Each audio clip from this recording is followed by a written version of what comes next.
Welcome to Sober Sunrise, a podcast bringing you AA speaker meetings with stories of experience, strength, and hope from around the world. We bring you several new speakers weekly, so be sure to subscribe. If you'd like to help us remain self-supporting, please visit our website at sober-sunrise.com. Whether you join us in the morning or at night, there's nothing better than a sober sunrise. We hope that you enjoy today's speaker.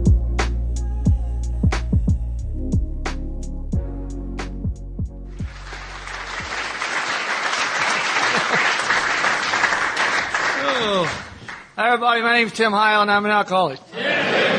And since April the 12th of 1990, I haven't found it necessary to take a drink of alcohol or other mood-altering substance, and that's been the best thing that's ever happened to me. And it's good to be here. And pay real close attention, because if you get the tape or the CD, you won't be able to hear anything, as they say.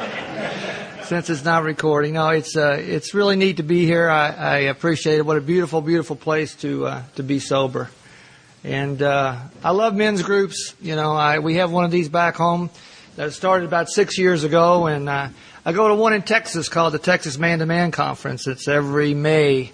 I've been going to that for about 10 years, and there's something special, you know, when a bunch of guys get together in AA. You know, it's just it's hard to explain what the bond is and the specialness is, and it's neat to have a lot of new guys here, you know, because that makes me feel more comfortable. And being my first time here, I've been working on this.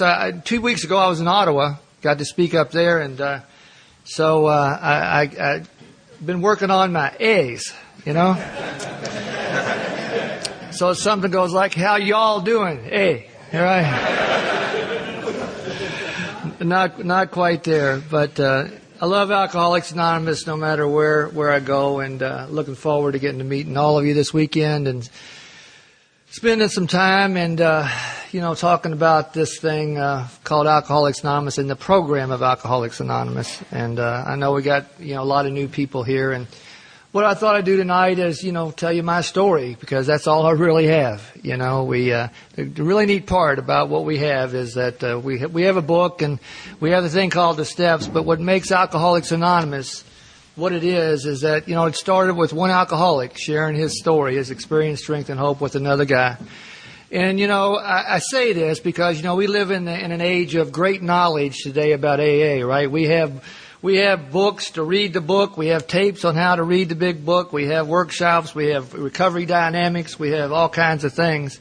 But you know what? It still comes down, you know, to one alcoholic, eyeball to eyeball, face to face. And that's why I really like these types of deals, you know, because you'll have to listen to me drone on all weekend. But you know, the real neat deal will be is that, and I hope to get out and talk to some of you one-on-one, you know, sitting on a rock and sharing experience, strength, and hope. Because what I can tell you guys is that, you know, I've had great sponsorship in Alcoholics Anonymous. You know, I've been very, very fortunate and got to know guys like Tom I and you know, just my sponsor is a guy named Don M., little lawyer from Louisville. Don's about 28 years sober, I guess, now. But, you know, with all the great leadership that I've had, you know, the really neat thing is that it's the guys who spent time with me, you know, before the meeting, after the meeting, sit in the parking lot, you know, listen to me, met me for coffee, you know, and I never want to forget that, because, you know, I like to take my time out today when I'm asked to do anything in Alcoholics Anonymous. I was sharing with a couple of you, I actually was in Phoenix before I came up here. I had a business meeting, and it was one of those corporate type of business things, and for the last 2 nights I had to go out to dinner, right? These companies were taking us out to dinner. You know, and you know how those things are. You know, you have to sit there and listen to these drunks drone on for, you know, about 2 or 3 hours. Friday night, you know, I got trapped with the drunkest guy in the restaurant, you know. I mean, this guy he's spitting when he's talking. You know, we went from politics to football to fishing, and the whole restaurant's watching us, you know. And, you know, I was just so wanting to get up here, you know, and get up here with my people. Get up here with my people. And I was just telling Jules outside is, you know, I don't know about you guys, but I really have come just to cherish, you know, being able to talk to another man and actually talk to him and actually listen to what he says and actually share something other than lying about girls and my past athletic, feats and the stuff we always did in the bars. And, that's what we get to do here, and I sometimes take it for granted when I'm hanging around AA. But you get in one of those situations, those business things like I was in the last 2 nights, where you have to stand there and jabber on about all the insane, inane stuff that you have to, and you just realize how special it is in the relationship we have here. I was telling the guys, I got to the airport today, and they had a young customs guy. You know how they do now. They're trying to shake you down. So I gave a guy my little paper, and he starts asking me questions. He said, "What are you here for?" I said, "I'm here to see some friends." He said, "Well, name them." I said, "I only know one, Rick." He said, "You only know one of your friends? You don't know the rest of their names?" I said, I will. I'll know them tonight." And he just kind of looks at me. "What kind of organization is this?" I said, "It's a good organization." He said, "What do you mean? What kind is it?" I said, "Well, it's kind of a social organization." And he just would not let go. So finally I said, "It's Alcoholics Anonymous." And this kid just kind of looks up at me like that, and he goes, "Is that a volunteer organization?"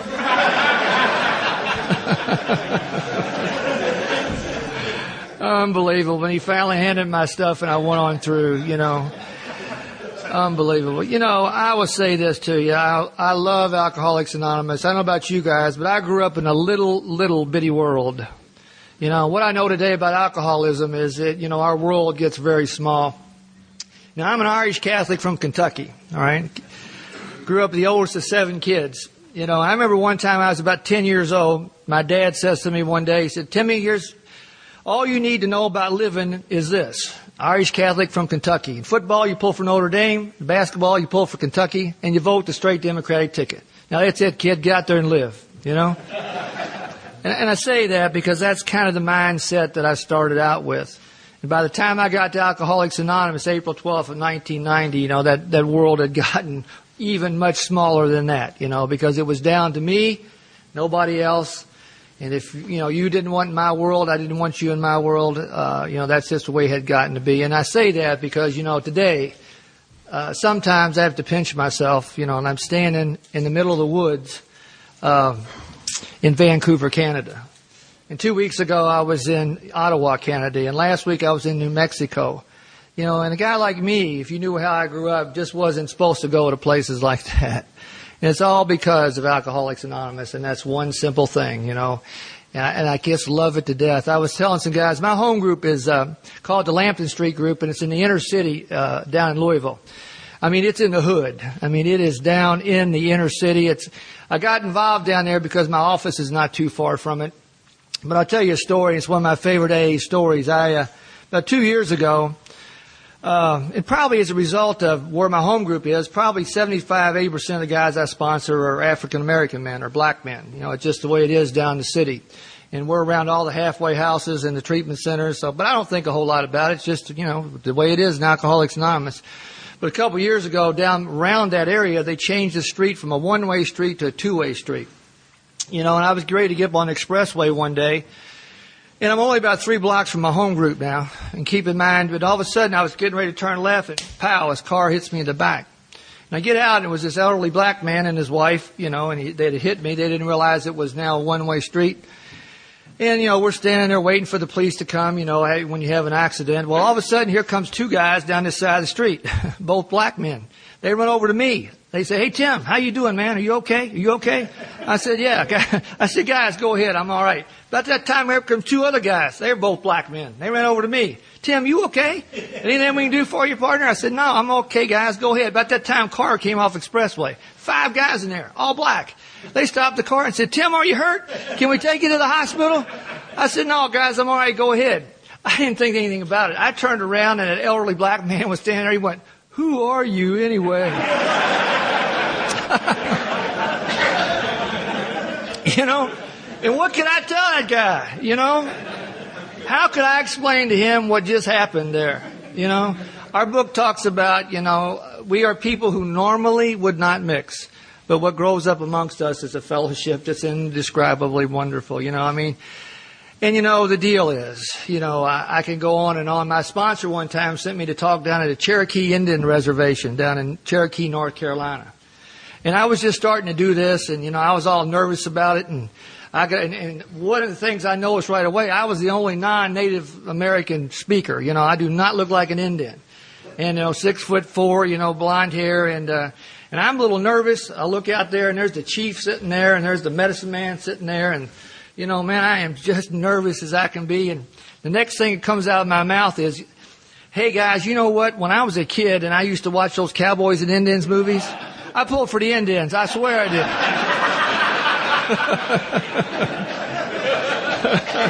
I looked at the chief. He finally started to laugh a little bit. And after the thing, he came up to me and said, boy, we kind of worried about you, but when you told that lie up there, we knew you were in the right place.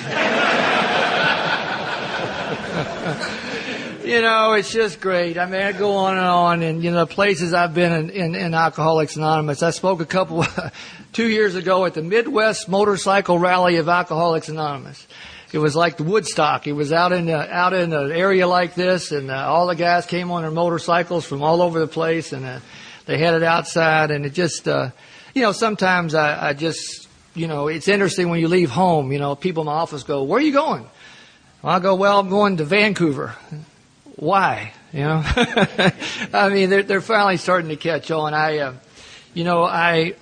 was telling a story the other day when I first got into Alcoholics Anonymous. We talk about anonymity, and as if anybody didn't know I didn't have a problem in my office, but I didn't think a whole lot about it. And after first 6-8 weeks, and they told me to get a lot of guys' names, and I did, and I was calling them, and they were calling me, and I didn't think a whole lot about it. But so one day I'm out doing my sales calls. I'm about 4 months sober, and I called in. There's a little girl named Tammy who answered. She was our receptionist.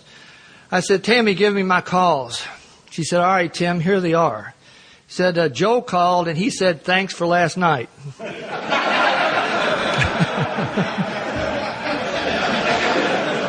Said, "Tommy called and said, could they get together tonight?" Dave called and said, "Could they have lunch tomorrow?" And she said, "There's one more." I said, "All right, go ahead and read it." She said, "Well, Jimmy called and he just wants you to know that he loves you." And I said, "Tammy, look, when I get in there, we need to have a talk." And you know what? That particular day, though, I went in and I talked to her and I told her my story. As sometimes, the book says if we stay on the firing line of life, you will know the time to do it. And that was one of those days. And as it turned out, she had a daddy who was an alcoholic, and she had a husband who was well on the way, So, that's been my experience. I don't know about yours. Is that you promised me if I stayed on the firing line of life that, God would give me an opportunity to carry this beautiful message, which you guys have given to me. And, that's simply what this is all about. It was started over 70 years ago by two guys, and here we are. You guys have been doing this deal for 21 years now, and some form or the other, we just keep carrying this simple message of hope to each other. And if you're new here tonight and this weekend, that's what this is all about. And I truly congratulate you for showing up, because, we had the same thing at home, and I was the same way. When I first got into AA, like Peter was talking about, and they said, "Hey, you want to go spend a weekend with 100 other guys?" Hell no, I mean, that was the last thing in the world that I wanted to get trapped in doing. But, if you're, and I know some of you are probably feeling that way, but stick with it, and it's a good thing. And this is where the healing takes place.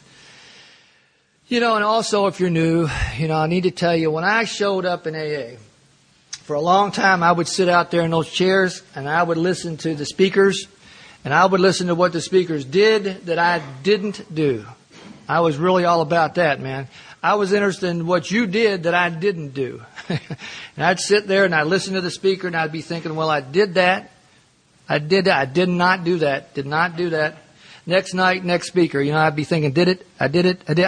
Did not do that. Every night, same thing. Did it, didn't do it. Because I was looking for, the deal was, the didn'ts were huge. If I could get enough didn'ts, I'm out of here. I was trying the best I could to find out why I did not belong in the rooms of Alcoholics Anonymous. And I'll be darned, I was at a meeting probably 6 weeks after in doing this, and a lady speaking, not even a guy. And I'm listening to this lady's story, and everything this woman did, I did. Everything. I'm listening to her story saying, man, I did that. Oh, I'm screwed. I did that too. But right at the end of her talk, she said she used to carry a half pint in her bra. I said, I did not do that. And I told some old guy about that after the meeting, and he said to me, he said, Tim, what's your problem? I said, well, I'm kind of looking at what an alcoholic looks like. And he said, well, kind of like you. I said, no, you know what I mean. You know, dirty old man, raincoat. And they said, no, we don't know what you mean. You know, and the deal was I looked around and I couldn't tell you were an alcoholic by looking at you, actually. You know, I mean, once in a while we get a dirty old man in a raincoat in here, but not normally, right? Like tonight, you know, actually dressed nice, you know, looking good, smiles on your face. I couldn't tell you were drunk by looking at you. And then I listened to your stories. The stories were all over the board. Lots of different stories. Lots of different things happened. So different stories, you know, and I want to put this out there tonight because I want to talk a lot about this hopefully over the weekend, you know, because here's what happened to me, you know, and I don't know about if you'll identify with this if you're new. But I kept sitting there, no matter what your stories were, what I started to realize, I heard you guys talking about three things. You were talking about being restless, irritable, and discontent. Ooh. You were talking about being apart from, not a part of. And you were talking about progressive patterns of dishonesty in your life. See, because when I heard those three things, I said, uh-oh. Because those three things have been part of my life from the get-go. Those three things I have wrestled with now 19 and a half years in Alcoholics Anonymous. Restless, irritable, and discontented. The book talks clearly about it. What is it? Don't know. Just got it. Absolutely have had it as long as I can remember. You know, in fact, sometimes the most powerful thing I hear when we're in the rooms is I say, hey, Alex, how's it going? And Alex will go, shit, Tim. I don't know. Something just ain't right. Something just ain't right. Do you know, Tim? Do you know? I'll go, yeah, I know. I know, Alex. I know what you're talking about there. See, whatever that was, and you hear us talk about our hole in the gut that the wind blows through, whatever it is. When I was 13 years old, and I found alcohol and put it on that, it took it away. And I never forgot that, and I really chased that for about the next 27 years. And see, the important part for me to understand was, you know, you're trying to tell me real clearly is, Tim, guess what? When you take the alcohol away, guess what's going to be there? Irritable, restless, and discontent. That hole, whatever it was down deep inside of me that was broken, and I believe has been broken for a long time, you know, it was going to take a certain type of fix. And you guys were going to tell me what that was in the 12 steps of Alcoholics Anonymous. The second thing you all were talking about was being apart from, not a part of. That is huge in my life. You know, there is still a part of me. You know, you would think you would get comfortable doing this after a while, going different places. When I get here, what will happen, there'll always be a part, about an hour ago, where a little voice will get in my head and go, uh-oh, you don't belong here. They'll know you're from Kentucky, you know. They'll know you're different. They'll know, Tim, they'll know. And it's insane. It's always been there. There's a part of me that always wants to separate from the pack. There's a part of me that always wants to pick up and go. And see, that is so huge because the biggest thing you all told me when I showed up was just keep coming back. And here was the real important part. You said, Tim, keep coming back irregardless of how you feel, think, or believe. Ow. See, because my feelings, thoughts, and beliefs were everything to me.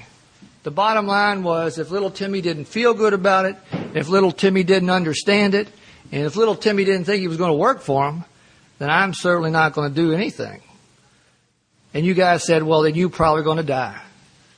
Because if you're thinking you're going to come in here and feel, think, and believe about, this Alcoholics Anonymous from day one, it won't work that way. We would suggest for you, on the other hand, if you put your feelings, thoughts, and beliefs aside and you do what we ask you to do, you might have a chance to stay alive. And in fact, they even took it to the point to tell me, Tim, your feelings, thoughts, and beliefs are your disease. And I didn't understand the word they were saying. But I understand that today because the thing that really first gift that God gave me in Alcoholics Anonymous was one day was just a little bit of teachability. Don't know where it came from. One day, just a little willingness to go to your stupid old meetings and do the stupid old stuff that you all were doing, and I have to say it that way because that's pretty much how I felt about when I showed up. Apart from, not a part of. And I think that's a huge piece of my alcoholism, at least. And, so, that's why I need to keep coming and stay in what I call the loop of Alcoholics Anonymous. I got 6 grandkids. and I like to watch old movies with him. And I like one of my favorite movies of all time was E.T. the Extraterrestrial. And I tell you why. I came out in about 83 or 84, and I was all drunked up one night, and I was with this girl that I think I was engaged to, you know, one of those deals. And so we're watching this movie. If you ever remember that movie, there's a part in the movie where E.T., the little Martian guy, he gets all green and gray and crinkly, you know, he's drying up, you know, he's dying. He's dying, man. He's been cut off from the mothership, and he's dying. But all of a sudden, he looks up in the sky, and he goes, home, home, E.T., home. Man, tears just started coming down my face. This girl I was with said, what is wrong with you? I said, man, I know just how he feels. You know, and you know what? I really believe this. I could tell that same story in church. Nobody gets it. You tell that in AA, everybody goes, oh, yeah, man, I know exactly what you're talking about. I've been trying to get home my whole life. You know, home, you know, and thank God I found it here. And that's why I come back to meetings every day. It has become my home. And I don't even need to understand what that's about.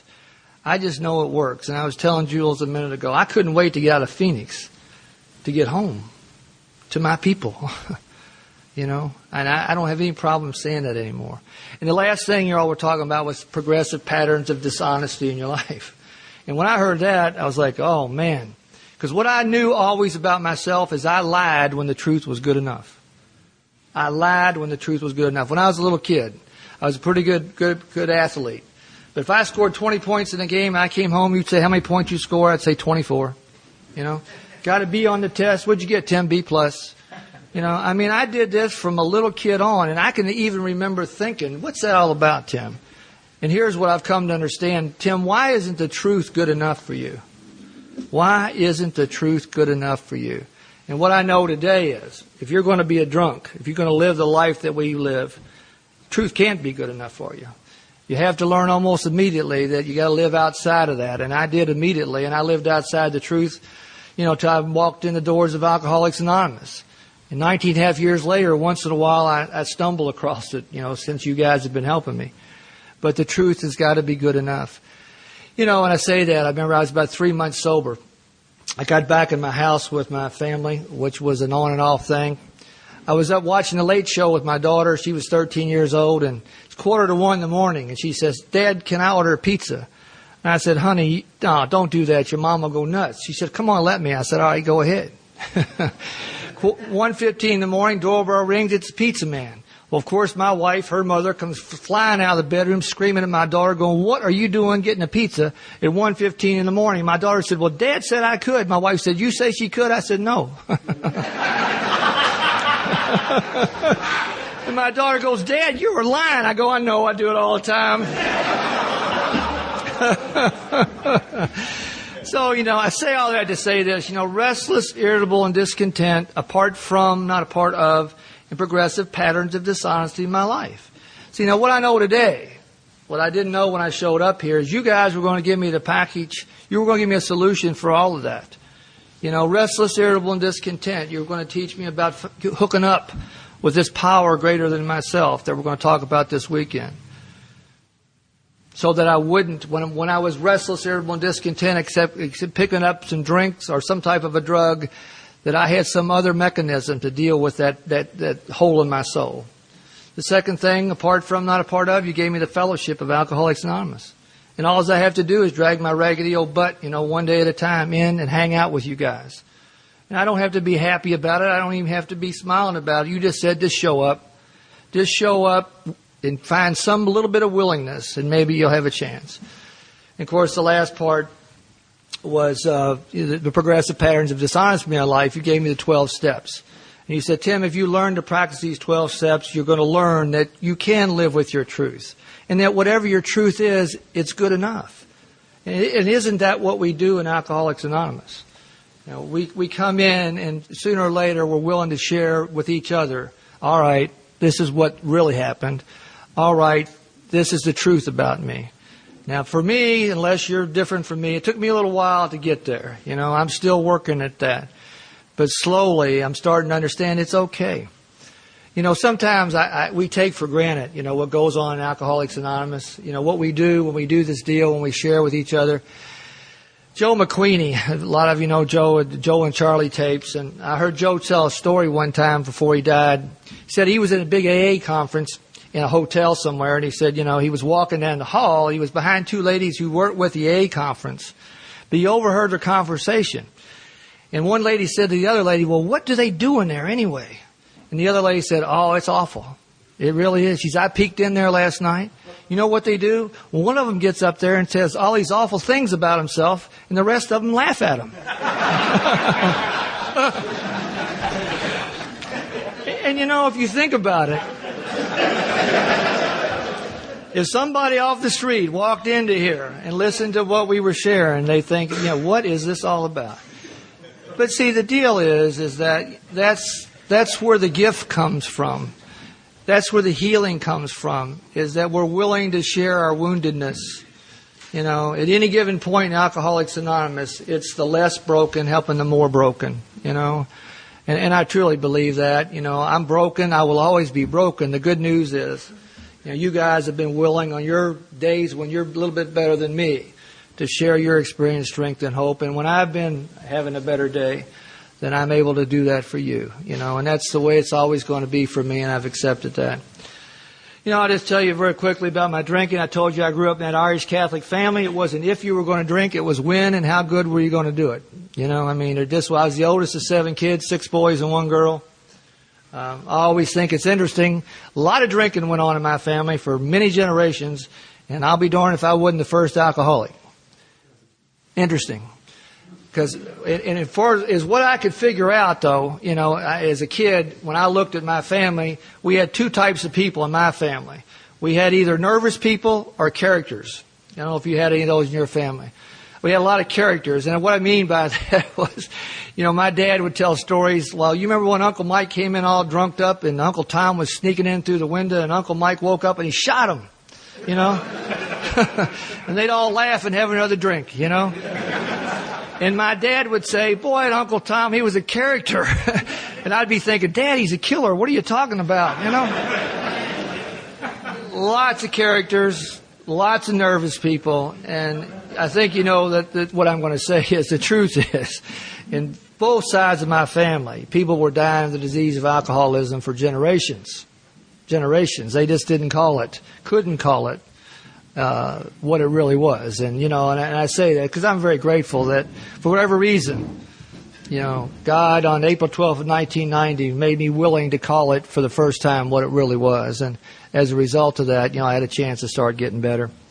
But anyway, as I told you, I found alcohol at a very early age. And, and I'll be real honest, it did for me, what it needed to do. I was a tall, goofy, pimply, just totally shy, afraid of girls. I couldn't do any of that stuff. I could shoot a basketball. The only gift that I'd get, not the only gift, but one of the gifts that I had was I was an all-state basketball player in the state of Kentucky. And to translate that for you guys, that's like being an all-American hockey player in Canada. Basketball is a big deal down where I'm at. So my picture was in the paper a lot. My name was in the paper a lot.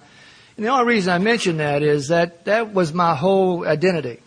That's who I was, because beyond that, I was a totally fear-based, fear-ridden, totally afraid to live type of a kid. It was just awful, to be 16 or 17 because I didn't know how to do that stuff until I got a hold of a thing called ethyl alcohol.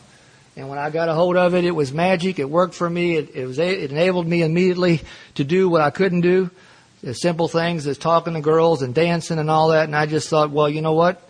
If that works that way, then more is better. And, the game was on.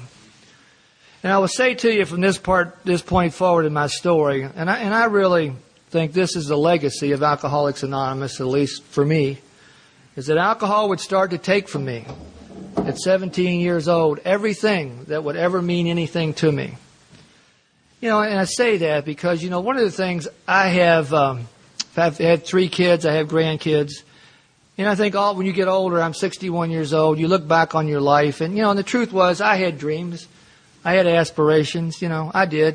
I wanted to, I was kind of a humble guy. I just wanted to grow up and be an NBA player and have the most beautiful girl on earth and just, $3-4 million in my pocket. But other than that, but no, seriously, I just like every kid, 18 or 19 years old, I just wanted to have a good life. I wanted to go to college and get a degree and, have the good wife and the family and be a good dad and all that stuff. I wanted that. I did. When I'm saying that because, as I look back, what I know today that I certainly didn't know when I started that journey was alcohol was not going to allow that to happen. If you're an alcoholic of my kind, then simply you just can't live that type of life. And I didn't know that then. And we were talking about this on the way over. It just does me so much good to see young people today in Alcoholics Anonymous. People getting sober, at 18 years old or 23 years old. I didn't have a clue, till I was 42 years old. There was even a thing called Alcoholics Anonymous. But anyway, I got at 18 years old, an all-state basketball player. I got a scholarship to Division I college. And that was a big deal in my life because not only was I the first member of my family to go to college, but to go on a scholarship with a lot of notoriety, that was a big deal. And I left Louisville in all my glory in 1966. Alcohol entered my life this way. By the first game of my sophomore year, in those days you couldn't play as a freshman, but the first game of my sophomore year, I showed up to that game so drunk that the other players had to hide me on the end of the bench so I wouldn't get thrown out of school. And so this is like going to, I don't know what the big time college up here would be, but to go down to a UCLA game. And I played at St. Louis University, and we were in the league with Louisville and Cincinnati and Memphis State. And, it wasn't like little league stuff. So this is like going to the Coliseum, and one kid on the end of the bench is just stumbling drunk. And what I want to share with you, and hopefully we'll talk a lot about this weekend, is that there were two things that happened that day that would become the two things that would just dominate my life for the next 20 years. I left class that day, and I was walking down the street, and the guy said, "Hey, Tim, you want to go get a drink?" And I said, "Well, sure." I never said no. And I always had this type of mind that said, well, yeah, I'll go have a couple beers, come home, get a nap, get up, take a shower, go to the game, be a hero.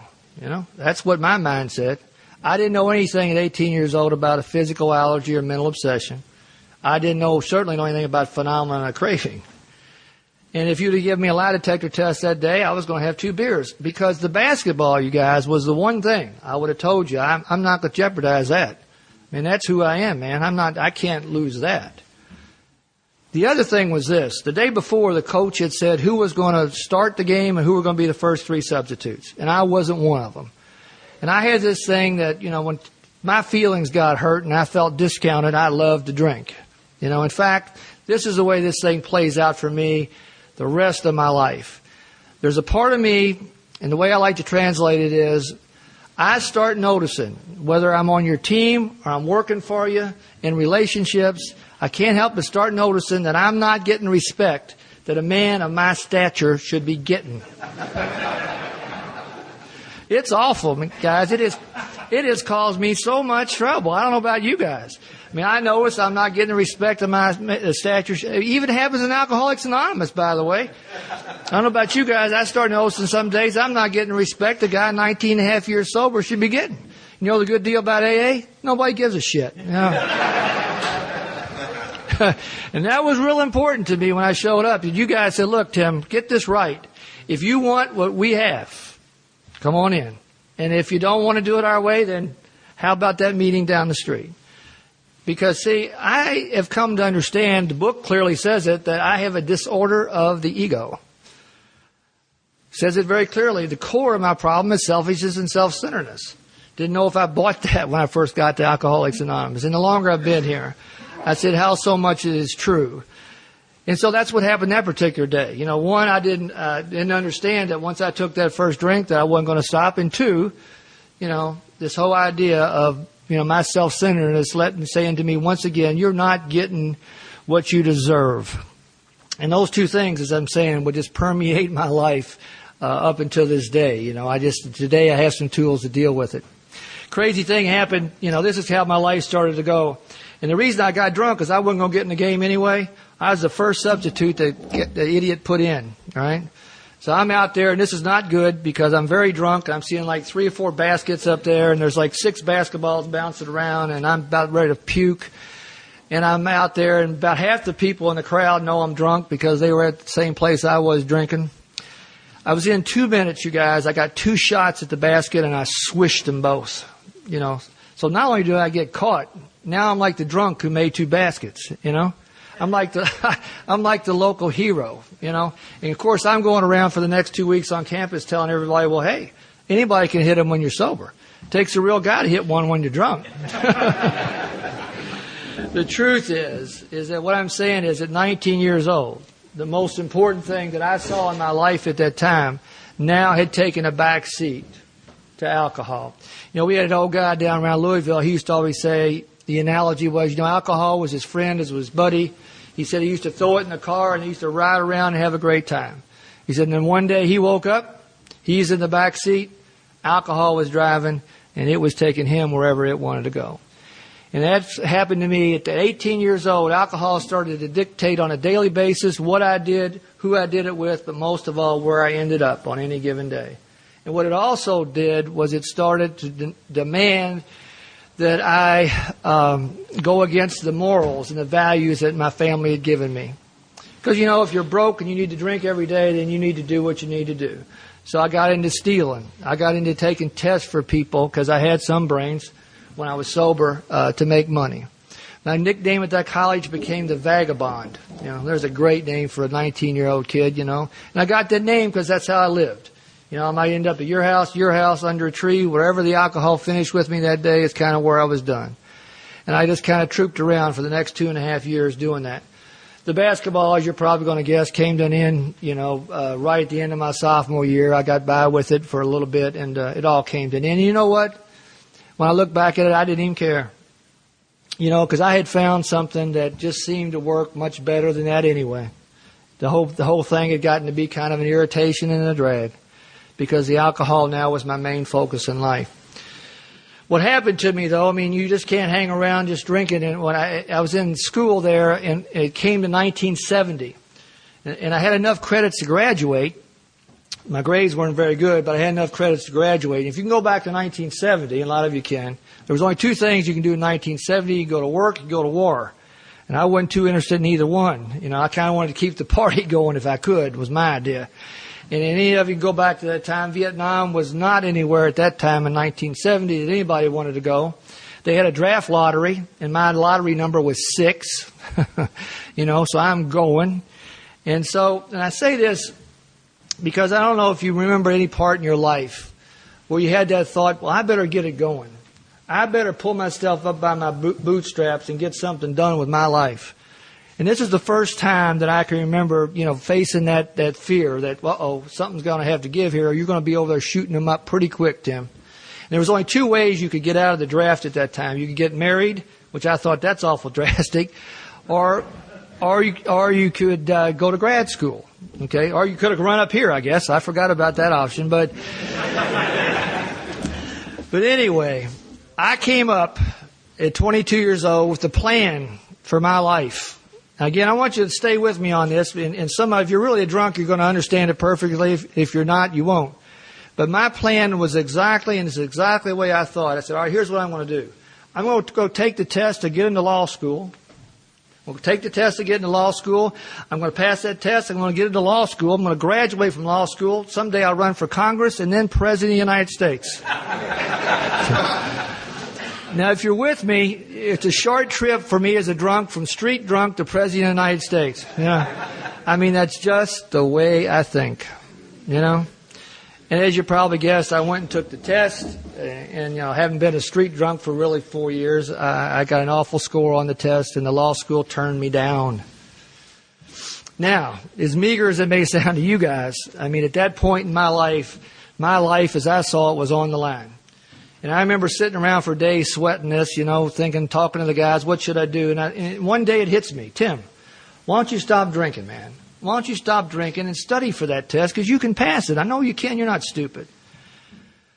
I've been a daily drinker for 4 years. For the next 5 weeks, I stopped drinking. Man, and it was awful at first. I had the shakes. Everybody was partying, having a good time, but my life was on the line, And for the next 5 weeks, I gave it the best that God had given me. I studied for that test. I got a guy who was a tutor, and he came in and tutored me for that test. I gave it everything, guys, I had for 5 weeks. Came down to the day before the test. I made a slight change in my plan. It was a Friday afternoon. The test was on a Saturday morning. I said, all right, here's the new plan. I'm going to go out and have a couple beers so I can relax, come back, get a good night's sleep, get up, take that test, pass that test, get into law school, Congress, President of the United States. Same plan, one little change there. I left that Friday afternoon for those 2 beers. I didn't get back to that campus till the following Tuesday. Found out later on I rode around St. Louis on the city bus about a day and a half, and what I know today is called a blackout. Physical allergy, mental obsession, phenomenon of craving. I remember when I was leaving for those 2 beers, all these guys grabbed me and said, oh, Tim, don't. What are you doing? I said, guys, am I stupid? You think I'm stupid? I'm not going to blow this. I will be back in this dormitory by 9 o'clock. You can write it down. And the next thing I would tell you, I believed that with every ounce in me. And I had no clue until I showed up here in 1990 that this first drink was the problem. I spent my 27 years of drinking trying to find out where the cutoff point is. Where does a man stop where the consequences don't come? I never found it. And that's exactly what happened. There's a story within this story. About 2 o'clock that morning after I went out drinking, I knew I was going to take the test. And I went back to the dormitory and I found this real smart guy down the hall. And I paid him $25 to go take the test for me. In those days, you could get away with that stuff much easier than you can today. So he goes and takes the test for me. I stayed drunk for 3.5 days. About 3 weeks later, we got the results of the test that this guy took for me. The damn guy got the highest score in the history of the law school. I opened this score up when it came in, and I ran down the hall and said, you idiot!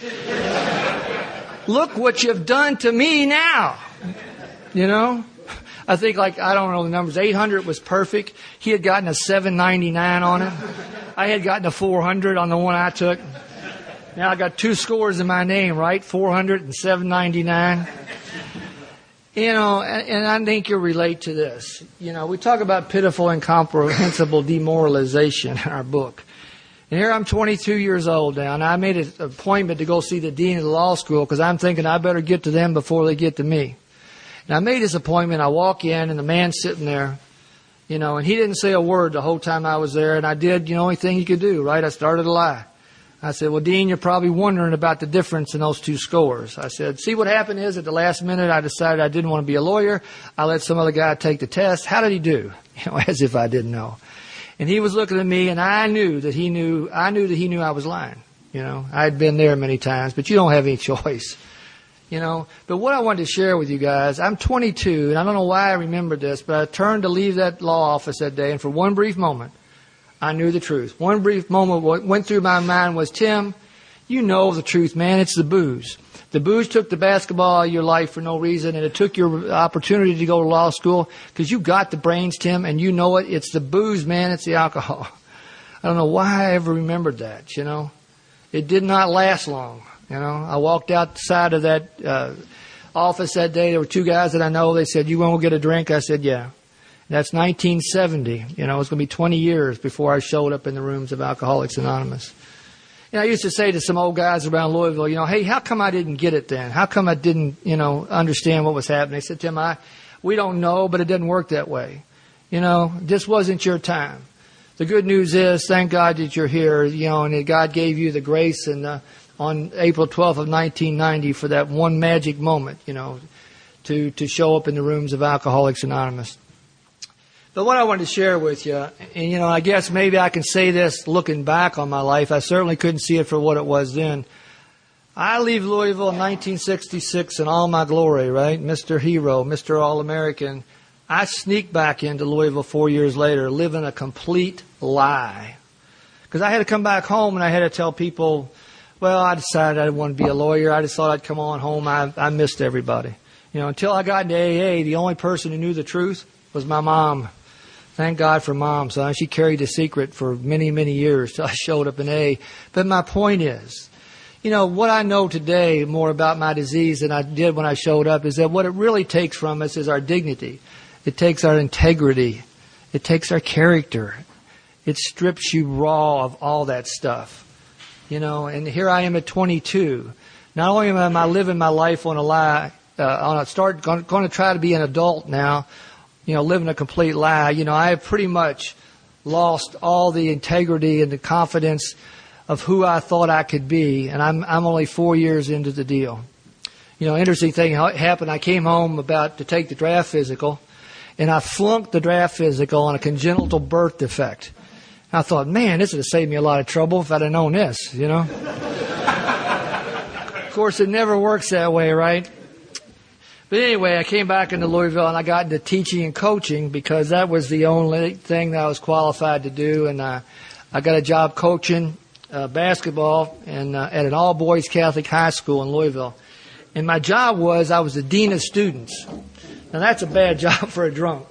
You put a dean, that meant I was in charge of discipline, So you got a drunk in charge of discipline. And I'll tell this one particular story, and I think you'll understand why, because there's lots of stories from this part of my life that I'd rather not bring up. But one particular morning, I was sitting there like I always do, trying to get through that first couple hours, big old tomato head just throbbing and praying to get to 10 o'clock.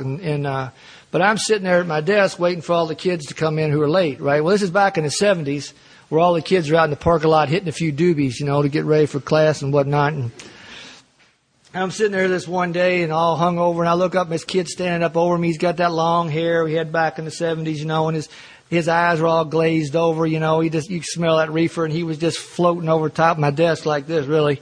And all of a sudden he looked down and went, "Hey, Mr. Highland, you're looking bad, dude."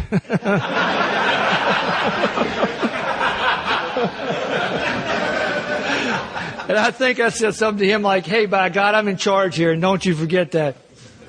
The reason I like to tell that story about that kid that day, that kid that said that to me that day last summer celebrated 27 years in Alcoholics Anonymous. He's a great member of AA, yeah. That deserves a clap. He's a great AA member. He lives down in Destin, Florida. The kid's a multimillionaire. He owns all this property and whatnot down there. I went down there to speak at a conference a couple of years ago. And when I got off the airplane, he was there and he had his kids with him. He came up to me and said, "Hey, Coach." He called me Coach. He said, "Look, make you a deal. I don't want to say anything about you if you don't say anything about me." And you know what? I was sharing a little bit with Rick on this. I don't know about you guys, but God has been so good to me to give me so many opportunities to redo all those areas of my life that I failed in so miserably. And one of them, in Alcoholics Anonymous, over the last 19 and a half years, I've had the gift and the opportunity to sponsor some of those same boys I tried to teach and coach back in the 70s. How about this for a special gift? How about having 3 brothers who I taught and coached back in the 70s all show up in Alcoholics Anonymous 3 years ago within 90 days of each other? And I got to sponsor all 3 of those kids. I still call them kids, and they're all 50 years old. But I got to sponsor all 3 of them. It doesn't get any better than that. I was telling Rick, it's an interesting thing, in our meetings in Louisville, if they get up to the podium before me, these kids that I sponsor now, it's of course they say, "Hey, it's obviously why we're an alcoholic. We caught it from our coach," But it's really been a blessing, to have that done. And let me share this because we have some time. Sometimes I do, sometimes I don't. It was an important part of my sobriety. One of those kids that I sponsored that came into AA, his name was Chris. And not only had I taught and coached Chris in the 70s in high school, I had known him since he was a baby because his family lived 2 streets from our family. They had 7 kids like we had 7 kids, but I was the oldest and he was the youngest in his family, so it was 10 years apart. And sure enough, about 7 or 8 years ago, he showed up in Alcoholics Anonymous. And it was a good deal. He was the first kid I sponsored, and it's longer than that, I guess, 10 years ago. He was the first kid that I had coached that I sponsored in AA. And for 2 years, we had a great run. We did the deal, man. We did our meetings, we did our steps, and all of a sudden, Chris quit showing up. All of a sudden, he quit calling. Once in a while, he would stop by my office, and I'd say, "Man, what's going on?" He'd say, "Well, Tim, I'm not doing much AA anymore." He said, "But, I'm doing good stuff. I'm doing good stuff." He said, "I'm working in the Big Brothers program, Tim. I'm helping these little kids in the ghetto, and it's really a good thing. It's kind of like what we do in AA. We help people." You know, I remember telling him what the old-timers had told me. I said, Chris, look, let me just pass on something that's been passed on to me. I'm a drunk, and I need to be around my own kind. I need to be around other drunks. I said, I'm sure you're helping these little kids, you know, in the Big Brothers program, but, man, I'd really like to see you come back around Alcoholics Anonymous. And, you know, he didn't do that, and what happened to him was his life took an unexpected turn, just like all of ours do. And what happened to him was he had a little girl by a woman, and for the first year of that baby's life, the mother didn't want it. And he raised this little girl from an infant for the first year of its life. And as you may guess, what a special bond he had with that little girl. But then in the second year, the mother, out of just meanness really, went to court and took that baby away from him and would not let him see that child. And what happened was, is what our book talks about, he went into that obsession of mind, that loop thinking. And he started to call me, and he said, Tim, I can't take this. I can't handle this. You know, I don't know what I'm going to do. And I'll never forget it. I don't know what year it was now, but it was a couple days before St. Patrick's Day in March. And he called me one night, and I said, well, Chris, let's get together in the morning, son, because all I know to tell you to do, we'll get together, and we'll do a third step. And we'll try to turn this thing over to God, because that's the only solution I have for you. It's the only one that's been given to me. And what I want to share with you, that never happened. We never got together that next morning. Because about 2 in the morning that night, another guy I sponsored said, Tim, I'm at Chris's house and he's dead. And I went over there, guys. I wanted to share. I'm about 7 years sober, I guess, at the time. And I was kind of flaking out a little bit on the outside of Alcoholics Anonymous. I was getting kind of bored with it. Wasn't quite getting, into the meetings the way I used to. But that night I went over there, and here's what I saw. I looked down. Here's this blonde, 6'2" blonde kid that I'd known my whole life. Great athlete, by the way. And underneath his lawn chair was an empty quart of Jack Daniels. And in his lap was the hose that came out of his exhaust of the car sitting right next to him. And he was just slumped in that chair, and the policemen were here, and they had the yellow tape around him. And it was a pivotal, changing, formatting or transforming moment in my sobriety. Because I want to tell you what, I looked at that kid sitting there. And what went through my mind was this: look, you can make me the deacon of 51 churches. You can make me the head of the Boy Scouts of America. You can make me the head of the Mother Teresa fan club. You can make me all the wonderful things that the world says I can do. But if I forget, first and foremost, what I am and where I belong, you can forget about the rest. I truly believe that. That was such a message to me. Because, see, I got guys today, I don't know about you all, that I came into AA with in Louisville. I don't ever see them at the meetings. And I say to them, hey, man, what's going on? They go, oh, Tim, coaching the Little League. Real involved in my church, Tim. I'm a deacon. And I think, man, I hope it works for you. I really hope it works for you. See, because what I was taught is that if I realize what I am, there's only been one thing in 70 years that works for a guy like me, and it's called the program of Alcoholics Anonymous. And if I can keep that first and foremost, then all that rest of that stuff, you guys, I can have it. I'm on boards of directors today. I have a church today. I go to watch my kids play, my grandkids play, But it's only because I show up here first. It's only because, And I say that because, Chris never got to carry his own message. But, I remember going to his funeral, and he was the only alcoholic in his family.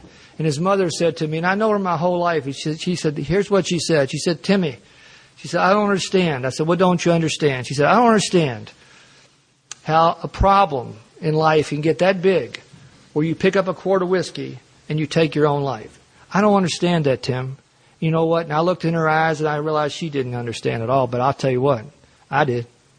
I understood it perfectly. And I understand that I can get to that point again. I see it every day in my life in Alcoholics Anonymous. And you see, that's what I'm saying, guys. And that's why sometimes I tell Chris's story. Because, I don't know if it does anything for you. But boy, it brought me back to where I needed to be. It's the reason, somebody's asking me about this today. How do you like doing this? I said, well, I don't like the airplane rides. That's gotten to be a beating, right, anymore to get on an airplane and go through all that stuff. But this part of it, being in front of you guys, being around other people that have the same problem that I have and are working the same solution, it's all I have. It's my life. And as long as that stays there, I'm pretty sure that the rest of it can be there. Also, when I came back from college, I got married to my high school sweetheart. And we may go ahead and do about a 2-hour workshop on this sometime this weekend. Unless none of the rest of you have any problems with relationships. I mean, I don't. But I got married to my high school sweetheart in 1970. We got divorced for the first time in 1983. I remarried her in 1985. We got divorced again in 1987. And I remarried her in 1990 when I got sober. And we got divorced again in 1994. You got it? That's not too bad. You tell people in your office that, they go, what? Tell people in AA, they go, oh, hell, sounds normal to us, What I will say generically about that today is, what's that all about? Well, it's all about alcoholism and everything that goes with it. I love him. I hate him. He's good. He's bad. If you don't know, there's a thing called alcoholism in the middle of any relationship. It's an impossible deal. And the truth about that was, historically you had two pretty good people doing the best they could until this whole thing cleared up about what the real problem was, She's actually a pretty neat lady. I also had 3 beautiful children born, in that marriage. And since we're all guys here, I'll share this with you. How about as God's gift to you having your oldest son born on Christmas morning? In 1971, that was God's gift to me. What a blessing. 9 a.m., Christmas morning, oldest son. And I missed the gift. And I was to miss lots of those gifts, because the best I could do that Christmas morning, I was in the hospital, but I was in the men's toilet with my head in the toilet bowl spitting up whiskey. And all I could think about is, I got to get out of here and I got to get somewhere where I can get a drink. And I never even got into the room where my wife was and my Christmas baby was. I left the hospital to go find a drink before I even saw that child. I want to share something, too, with you, because this became important to me. I really didn't see that kid grow up, my oldest child, because by the time I got sober, he was about 17. And he, as you might guess, had been through it by that time. He had seen a lot of stuff he didn't like and didn't want to see. But I'm 6 months sober, right? I'm 6 months sober in AA, and he says to me one day, hey, Dad, can I talk to you before I go off to school? I said, well, sure, son. And, of course, I immediately think, he probably wants to tell me how proud he is of me that I'm 6 months sober in Alcoholics Anonymous. I'm pretty sure that's probably it. And we have our little meeting. I said, what is it, son, you'd like to say before you go? And he said, Dad, I only have one thing to say. He said, I hate you. He said, I hate you, Dad. Let me tell you why. He said, I hate you because all you think about is you. He said, even since you stopped drinking, Dad, all you think about is you. Bye. Man, I was just stunned. I said, I can't believe that kid said that to me. And I made the most crucial mistake I've ever made in Alcoholics Anonymous. I took my old whiny story to a bunch of old timers in the south end of Louisville. They were not kind. They were not kind. We had an old fellow named Jack Sullivan that some of you might have heard along the way. Jack was a great old timer in that area. And he said, sit down. And I learned a lesson that I didn't like, but it's one I pass on to my guys every day today. He said, I want to tell you something. He said, look, you drank for 27 years. You think you're getting credibility back in your life in 6 months? Ain't going to happen, Tim. Ain't going to work that way. He said, but here's how it will work, and we'll promise you this. You will get credibility back in your life, one day at a time, by not drinking and doing the next right thing. And you know what? It doesn't even sound too good now, And it certainly didn't sound any good then. But it absolutely was the truth, as big as I've ever heard it. You will get it back, Tim, but you only get it one day at a time by not drinking and doing the next right thing. And what I need to share with you guys, 8 years into my sobriety, I was living by myself, which was common, obviously. And that Christmas baby called me from Seattle, Washington. He was in Seattle, and his butt was on fire, and his life was falling apart. But he called his old man, and he knew his old man was different. He knew his old man listened to him when he talked to him finally. He knew his dad was helping people in Alcoholics Anonymous. He knew that. And he said, Dad, can I come home and can I live with you? And he came home when I was 8 years sober, and he spent a year with me in that gentle healing, one day at a time by not drinking and doing the next right thing started to happen. And today, 19 and a half years after the deal, or 11 years since then, 5 years ago, I helped that kid start his own business. He's a glass artist. He studied in Seattle, and he's doing very, very well. He has 2 twin 8-year-old girls, and I will promise you he loves every second, every minute that those 2 little girls get to spend with their pawpaws. They are ready to have another little girl any minute. You know, it could be today, in fact, could be tomorrow. And they are so excited, you know, anytime they get to bring their kids to spend with their pawpaws. And I say that, guys, because if you're new, you know, if you're new, I know you want it all back. If you're new, I know you want, you know, when I first came in, my thinking was kind of like, okay, everybody, let's call this thing even, you know? And there was nothing even about anything, right? But I wish it would. But one day at a time, but not drinking. Growing up in the rooms of Alcoholics Anonymous, I'll promise you this, that the credibility that does come back is like none other than I would have ever expected or ever asked for, you know. So if you're new and you're struggling with that, and I know that you are. You know, I did the teaching and coaching thing for the best I could. It was a mess. I was sanctioned. I was caught drinking. I was demoted from assistant principal to another job, and I finally decided that I wasn't getting the respect that a guy of my stature should be getting. And I left teaching and coaching. I did what every drunk eventually does. I started my own business, right? Got to try that sooner or later. So I left and in the 1980s started my own insurance business. And again, let me tell you about the 80s, keeping in mind that I got sober April 12th of 1990. I've already told you, got divorced for the first time from my original wife, my most frequent wife, I call her, in 1983. We divorced in 1980, remarried in 85, divorced in 87, remarried again in 1990. I was engaged to 2 other women in between time. I was in a nut house on 3 different occasions. I got locked up 8 times for public intoxication. I got shot at. I got cut up with a beer bottle, and I lost $250,000. And I was thinking, this is going okay. Like we're always the last to know, you know, and we're always the last to know. 1983, you know, I was living with mom and dad. You know, I started my own company. I remember I used to run into guys I went to high school with. They said, "Hey, Tim, what are you doing now?" I said, "Well, I'm president of my own company." They say, "No kidding, where are you living?" I say, "Well, mom and dad." From 1982 to 1985, I went through 5 psychiatrists, and that was a real simple deal. I kept them until they started talking about alcohol. They started talking about alcohol, fired them, got me a new guy, you know. I was taking every antidepressant they ever made, drinking whiskey and beer on a daily recipe. And if you're trying that one, it did not work very well for me as I look back. But that's the best I could do. New Year's Eve, 1985. You know, I don't know if you remember these days where you couldn't live drunk and you couldn't live sober. You know, and I like to say what I remember the most was that particular day, the thrill was gone. The thrill was gone. No matter how much whiskey I drank, that particular day, the buzz was gone. There was no buzz. There was no buzz coming back. There was a hollow thing going on all of a sudden, and I couldn't do anything about it. And that was my first visit to the asylum. My brother Tommy drugged me up to our local nut house, which is called Our Lady of Peace. And I want to tell you the story as I remember it. I always say someday I'm going to find this nurse and get her version. But this is my alcoholism through and through, because this is exactly how it went. They put me into the nut house, and I was drunk, I was demoralized, I was as suicidal as I've ever been, I guess, and I didn't know what to do with that. But they sent me down this little room down there. I guess it was a detox room. And this big old nurse came in. I remember she must have weighed 400 pounds.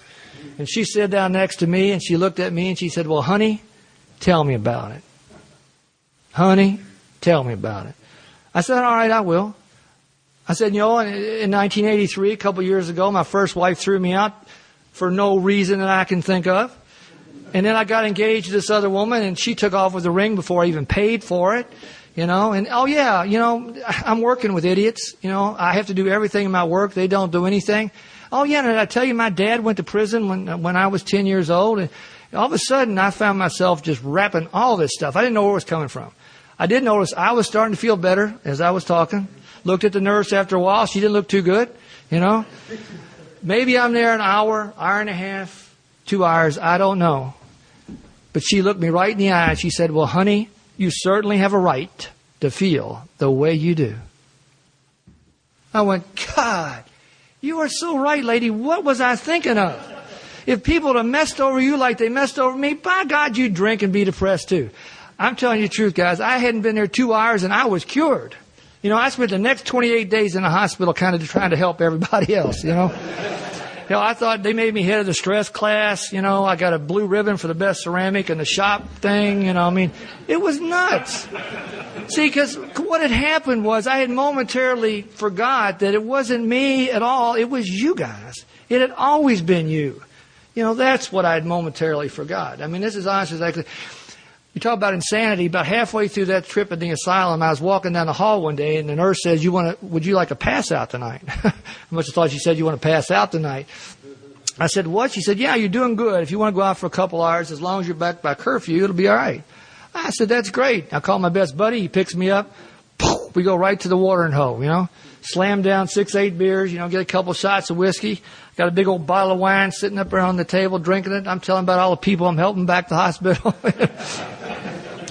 10:45, we're both drunk, and I said, hey, I got to be back by curfew at 11. And so we pile in the car, we get back to the nut house, and I'm getting out the passenger side to go back in. I look over at the driver's side. He's just got tears streaming down his face. I said, what is wrong with you? He said, Tim, you don't belong in there. I do.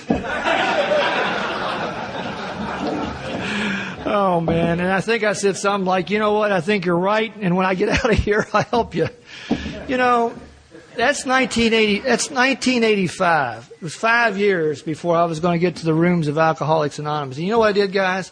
I came out of the asylum and I did what I always did. I got me a new girlfriend, got me a new place to live, got me a new business partner. I started over. I was always starting over. And if you listen to our stories in AA, we're the best starter overs in the world. Can't finish much of anything, but we can flat start over, man. And that's what I did. Came back out, got married to my most frequent wife again in 1987, I guess it was. And bought it, changed houses, changed the scenery. And, as you've heard so many times before, wherever you go, there you are. And I was still there. The drunk was still there. And it only got worse and got worse. And she finally threw me out late 1989 again. And I lived the last 6 months of my drinking living in a guy's basement in the south end of Louisville. And I can't tell you anything, happened there that I can remember that was significant, except, now I was the president of my own company living in a basement. I thought it was kind of a step up from mom and dad's in some way. But April 12th of 1990, it's kind of anticlimactic. I had been out with some guys. I came home to that basement, and I sat up and drank a couple beers and dozed off. And I got up like I always did the next day and went into my office.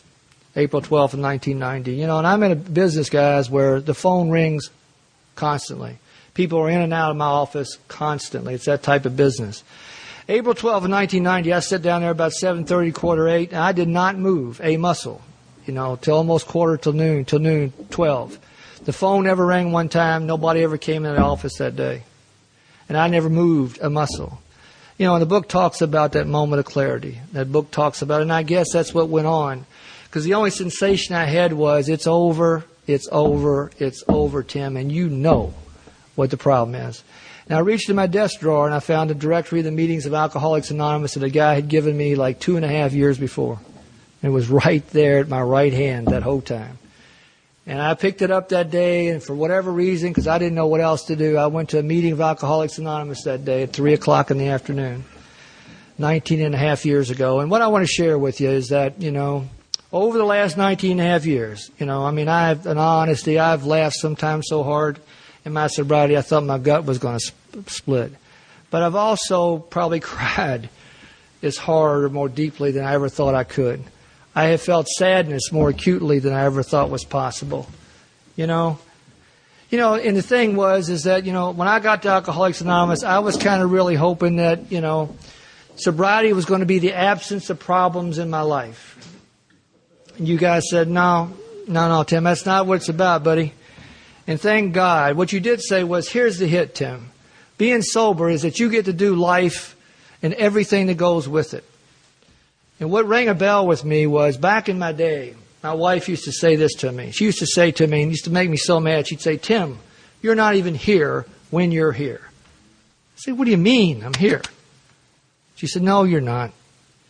And see, what I understand today about the disease of alcoholism, it's a disease of body, mind, and spirit. And if you can only bring your body and you can't bring your mind and you can't bring your spirit, you can't be a dad. You can't be a husband. You can't be a granddad. You can't be much of anything. Who wants a body? And see, so many times, guys, that's all that I could ever bring when I did that.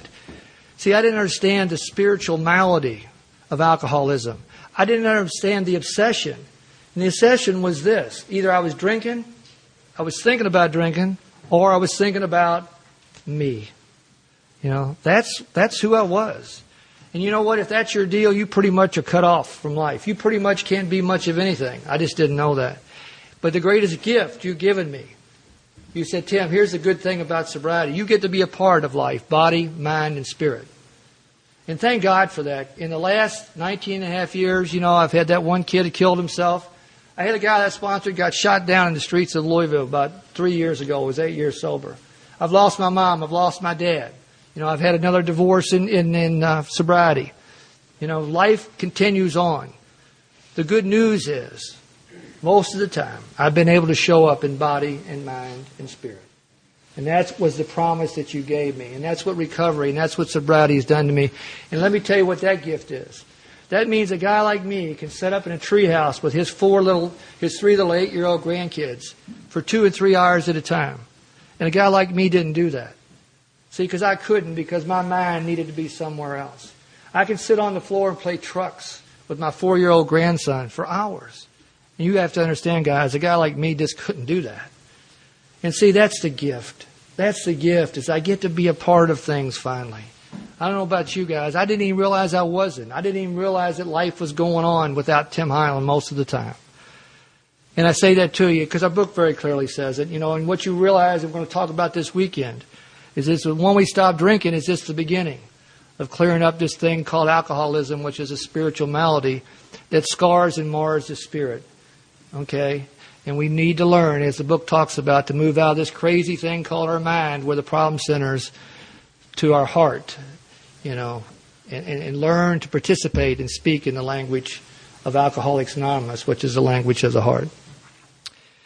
You know, when I showed up to Alcoholics Anonymous, I told you I owed people about $250,000, and I owed that to people who really wanted it back.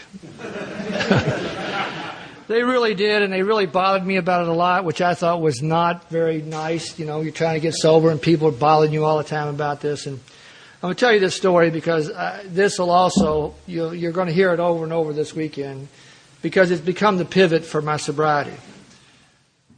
Because, you know, I was so fear-based, and I owe $250,000, and like any good drunk, I'm going into my office every day thinking, you know, like we all do, one big deal to come up with $250,000, right? And I'd get all nervous, and I'd shuffle papers backwards and forwards, and, you know, about 10 o'clock in the morning, I'd just freeze up, go home, get in my bed, get in the ball, and just, you know, hide. And I'm a year sober almost doing this, and it's driving me insane. I'm at a meeting like this one night, and I'm whining about my business, and this old guy says, sit down here with me and talk to me about that business of yours you owe so much money. I said, well, our business opens at 8 o'clock. He said, good, Tim, be there at 8 o'clock. Not 8:10, be there at 8 o'clock. What's next? I said, well, I'm supposed to make my sales calls. He said, good, Tim, go make your sales calls. What's next? I said, well, I'll go to lunch. He said, well, wait, Tim, go to lunch. And Tim, come back from lunch. I thought, that's a good one. I had a problem with that. What's next? I said, well, I'll come home and do my paperwork. He said, good. And what's next? I said, well, work's over at 4:45. He said, good, Tim. Go home one time. Have dinner with your family. Go to your meeting. Come home. Say your prayers. And then he leveled me with the big one. And he said, and Tim, do the same thing the next day. And I remember thinking, man, what a concept. You know, every day. You do that every day. And see, what I've come to learn, what I call it today, is that he was telling me to learn to do the stitches and leave the patterns up to God. Tim, you do the stitches and leave the patterns up to God. And that sounds so neat, see, but for me, guys, when I start stitching, I immediately start thinking, what am I making? Hat, pants, shirt, and when's it going to be done? And what color is it? And they said, no. You just stitch and trust this, that the pattern that's going to develop is going to be far better than the one that you would ever pick out in the first place. Just stitch. You know, and I say that because that's become something, and when I talk to the guys I sponsor, they get sick of listening to this, but I actually got it from my own sponsor. Do the stitches and leave the patterns up to God. I'll tell you a real quick sequel to that story. 5 years later, I come home from a home group one day, And I just stitched. I did what that old man told me, and I remember many days thinking, this is stupid. I'm never going to pay that money off, but I kept stitching. 5 years later, I came in one day, and there was 7 phone messages. 6 of them were from AA guys, and the last one was from the local business newspaper. So I called my AA guys, and then I called this reporter. This reporter says, Mr. Highland, look, we would like to do an article on your business. It's been recognized as one of the fastest growing businesses of its kind in the Louisville area. I said, that'd be great. She said, here's her first question. She says, would you tell me what it was you did to start turning your business around? I said, well, see, our business opens every day at 8 o'clock. And I went right through the deal, guys, right through the deal, you know. And I'll go to lunch. I come back from lunch. I do my paperwork. I go home, and I do that every day, man. And there's like, when I'm finished, there's like silence on the other end of the phone. And I immediately know there's not going to be an article. And see, the other thing, there's a part of me screaming, tell her that you came up with this incredible idea. You pulled yourself up by your bootstraps and you saved this thing. There's a part of me wanting to tell her that. But there's another part of me said, no, tell her the truth. Tell her this, all you did, stupid, was the simple stitches of suiting up and showing up every day. And this incredible pattern developed. It took me 9 years, guys, to pay off that $250,000. You know, and I did it the same way that old man told me, by just simply suiting up and showing up one day at a time. You know, I have lots of problems, as you heard, with relationships, and there's nothing funny about that. You know, I was telling somebody the other day, and this is honest God, true story. Early in my sobriety, obviously I was having marital problems. So I found these 3 geniuses in AA. 3 geniuses, and they said, Tim, your problem is you don't have any communication skills.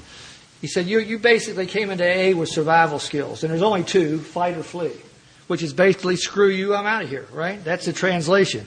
And then when he said that, I thought, you got a point there. You know, that kind of was my whole arsenal. So he said, we're going to give you some tools to work with here. So the first guy says, Tim, when people confront you or she says something to you, you just say back to her, well, how can I help? How can I help? So I said, all right, that's pretty good. She said, because it throws it back in their lap if you ask them how you can help. And I said, well, what if you find people don't want your help? And they said, well, you just tell them, I'm sorry you feel that way. So I got, how can I help? I'm sorry you feel that way. And the third idiot says, hey, invalidate people by telling them they may be right. So, man, I got my tools, right? How can I help? Sorry you feel that way. Hey, you might be right. And like any good drunk, I'm wearing it out, right? For the next 6 weeks at work, at home, I'm just, how can I help? Hey, sorry you feel that way. Hey, you might be right. Came home from my men's Tuesday night meeting one time. I mean, it was a great meeting, right? Spiritually, I'm just way up there. I'm kind of coming in the house on my wings, you know, just really, I'm really up there. And I go sit down at the kitchen table like this, and all hell's breaking loose in my house. You know, my wife's yelling at my daughter's yelling at her brothers, and they're yelling at her, and I'm sitting there waiting, and my wife comes into the kitchen. Before I could say anything, she said, and don't give me that how can you help shit. I said, honey, I'm sorry you feel that way. And then she said, you asshole. I said, well, you might be right. Oh, man. Now, here's the deal. Here's the disclaimer. You know, I usually have a couple of new guys who are out there writing that stuff down like this. If you use them, you're on your own. You're on your own. You didn't hear it from me. Let me finish up or head home with this, is that, the divorces weren't funny. We laugh about it, but, divorce when you're drunk is one thing. Divorce in sobriety is not, it's hurtful. When I was 4 years sober, on my way to being a giant in Alcoholics Anonymous, I lose my marriage, and it was hurtful, and that was to my original wife. And I marched on from 1994 to about 1998, helping newcomers, and, not that I didn't want to have a relationship, we all do, but, I realized things weren't going too well in that area. But I did start thinking, you know what? Maybe the problem is that I need to find somebody who's on the same spiritual path as me. Yeah, that's it. I need to find a woman in Alcoholics Anonymous, and we can march down the path of road to happy destiny together. That's what I need. And you know what? She showed up like that. I don't know where she came from, Kind of made it happen. And really, she's a good AA person, and we had about an 8-month courtship. And we had this big AA wedding in 1998, and I actually thought, guys, it was the best thing that God ever created. Lasted 8 months. 8 months, and it crashed down like nothing. It was just really painful. So now it's right in the middle of AA. And, the truth was with me, it was a real transforming point because I thought, deep down, what's your problem, man? Tim, what is wrong with you? What is your problem that you cannot have a decent relationship with somebody of the opposite sex? And it was very, very humbling. And it really put me in, hopefully we'll talk about this weekend, and looking at what the 6 and 7 step were all about. Because, see, I had kind of misinterpreted that. I thought it was my job to kind of get rid of those character defects. And I didn't understand it. That was nothing about me getting rid of them. That it was all about me getting about the business of helping God's kids, and that He would take care of that. And, I pretty much did that. And the guy who's my sponsor today, Don M., worked with me a lot on that. And I went on, and I really dedicated myself to helping other people, and got clear of that thing for a while, and, went forward. And just to show you, how God works in strange and very mysterious ways, 2 years after that, or a little bit after that, I'm at home one day, and my mother of my children, my most frequent wife, calls and says, "What are you doing?" I said, "Well, nothing. I'm by myself." She said, "I'm taking the kids on a vacation. Would you like to go?" I said, "Well, sure. I got nothing to do." And we took these kids on a vacation, to South Carolina. And here's somebody, you just heard the story, that I've known since we were 17 years old. But this time we went, on a whole different basis. We went as friends. We went as co-parents, We went as people who loved these children, and had been divorced at that time, 5 to 6 years, And what happened was, incredibly, a whole new relationship developed. We started actually being friends for the first time in our life. We actually started being parents and co-parents for the first time in our life. And we just started walking this incredible different journey, And basically, eventually I sold my house and I moved in with her. And 2002, like I say, we were sitting there one day and I looked at her and she looked at me. I said, "Well, what do you think?" Here's the hit, guys. On November the 28th, this coming November the 28th, we will be celebrating our 39th gross anniversary.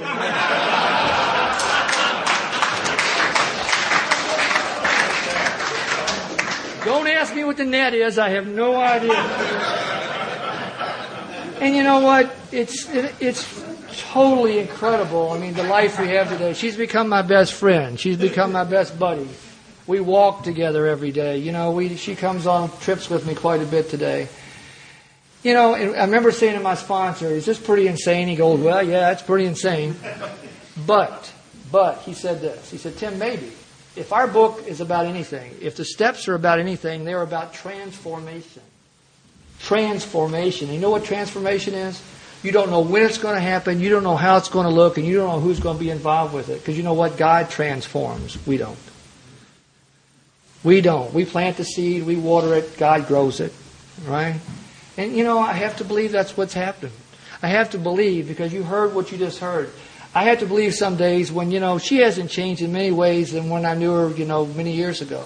But somehow I look at it and go, what was the problem in the first place? Now something has changed. The power has been redistributed somewhere along the line. That's all I can tell you. And we're very, very happy. I'll tell you this, and we'll head toward the barn here, is that I had 3 kids. I told you, the Christmas baby and another son, and then my daughter, my baby girl, was her daddy's daughter. In fact, this kid, when she was a little toddler, her first little phrase was, "I'll do it myself." Her second little phrase was, "You're not the boss to me."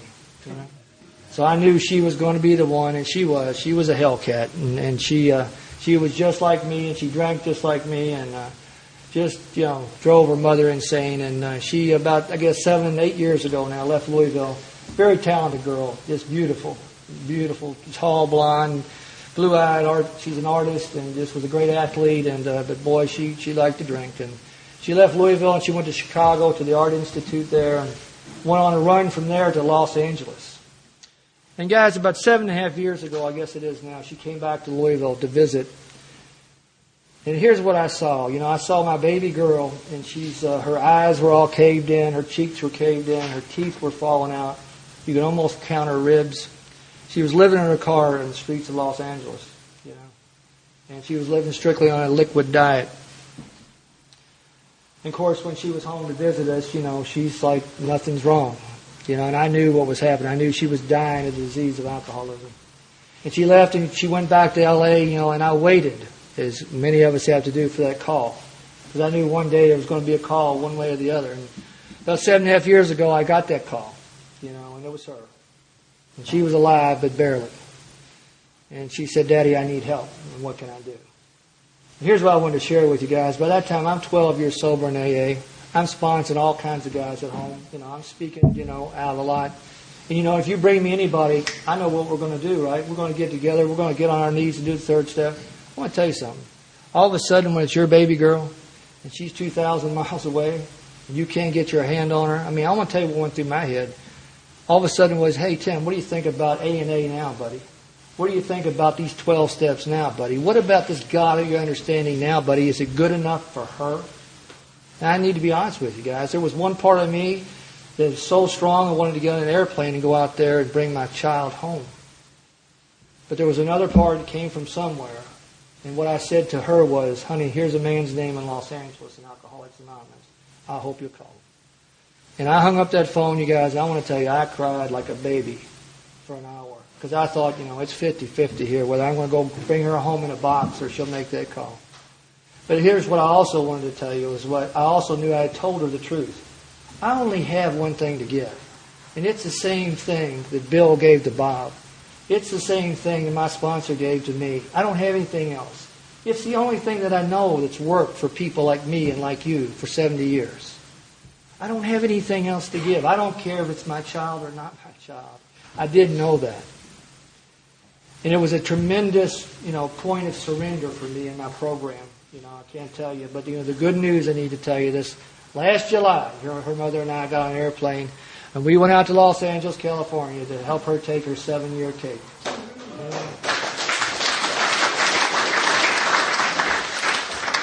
She's a beautiful member of Alcoholics Anonymous out there, and her life's going great, and just can't tell you. And that's what I'm saying. I'll finish up by saying this. And if anything just comes through this weekend is that I love Alcoholics Anonymous, and I hope you can see why. Because I want Alcoholics Anonymous to be here, just like it was for me, in the same form it was for me, just like it was for her in Los Angeles when she made that call. And I got 6 grandbabies, 7 on the way.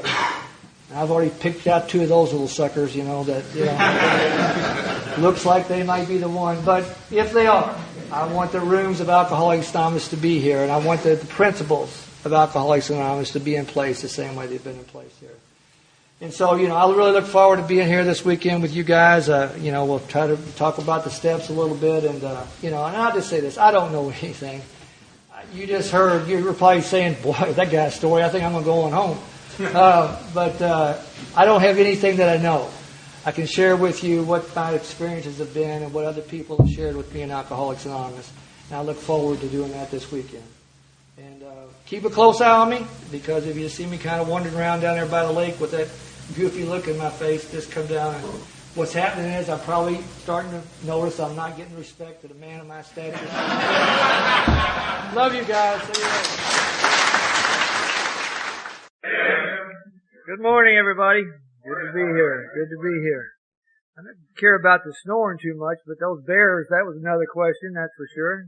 Were there really bears out there? Come on, guys. Be straight with me. Huh? They're real, yeah? Okay. Yeah, that's good. They only go for the slowest guy? That's probably me. Those are the nice bears? Yeah. How about this phone up here, guys? There's a bunch of girls' phone numbers on there. I don't know if you all want it. It's yours, is it? Oh, it's good to be here this morning. Feel a lot better. I got a good night's sleep, believe it or not. And I didn't know there was bears there. Didn't care. So it's just good to be home, as I said, and be with my own people. As I said, I was on 2 very toxic days down in Phoenix with that business thing, and I can't tell you how good it feels to be amongst my own kind, and feel safe again, and it's good to be here. Beautiful, beautiful place. If you would, Rick, I told you I was a former teacher and coach, so teachers always have handouts, and so I actually brought you guys a handout. I call it my pocket emergency card. It actually is a trifold. You can fold it up and put it in your wallet, and I give it to the guys I sponsor, and it's kind of it's the things that I use daily on a maintenance basis, and I just have to keep it handy because I don't stay serene very long. And it's got the Serenity Prayer in it, the 3rd and 7th step prayer. On the front it says, do the stitches and leave the patterns up to God. And on the back, we're going to talk about this a little bit, when we get to the maintenance steps, what I call the daily keynotes, which were given to me by my sponsor. And hope you guys will keep these and put them in your wallet, and we'll talk about all these things a little bit, as we go through this weekend. I was telling Rick on the way over, when you're asked to do something like this a weekend, it's pretty intimidating. One, because there's a lot of guys in this room that have a lot more years sobriety than I do, and I know a lot of you have been around, and I know that you've had guys here to talk to you. Tom High being one of them, who I know very well, who are guys that have been my heroes and icons in Alcoholics Anonymous. And so, I need to say that because I don't have anything new to tell you, probably.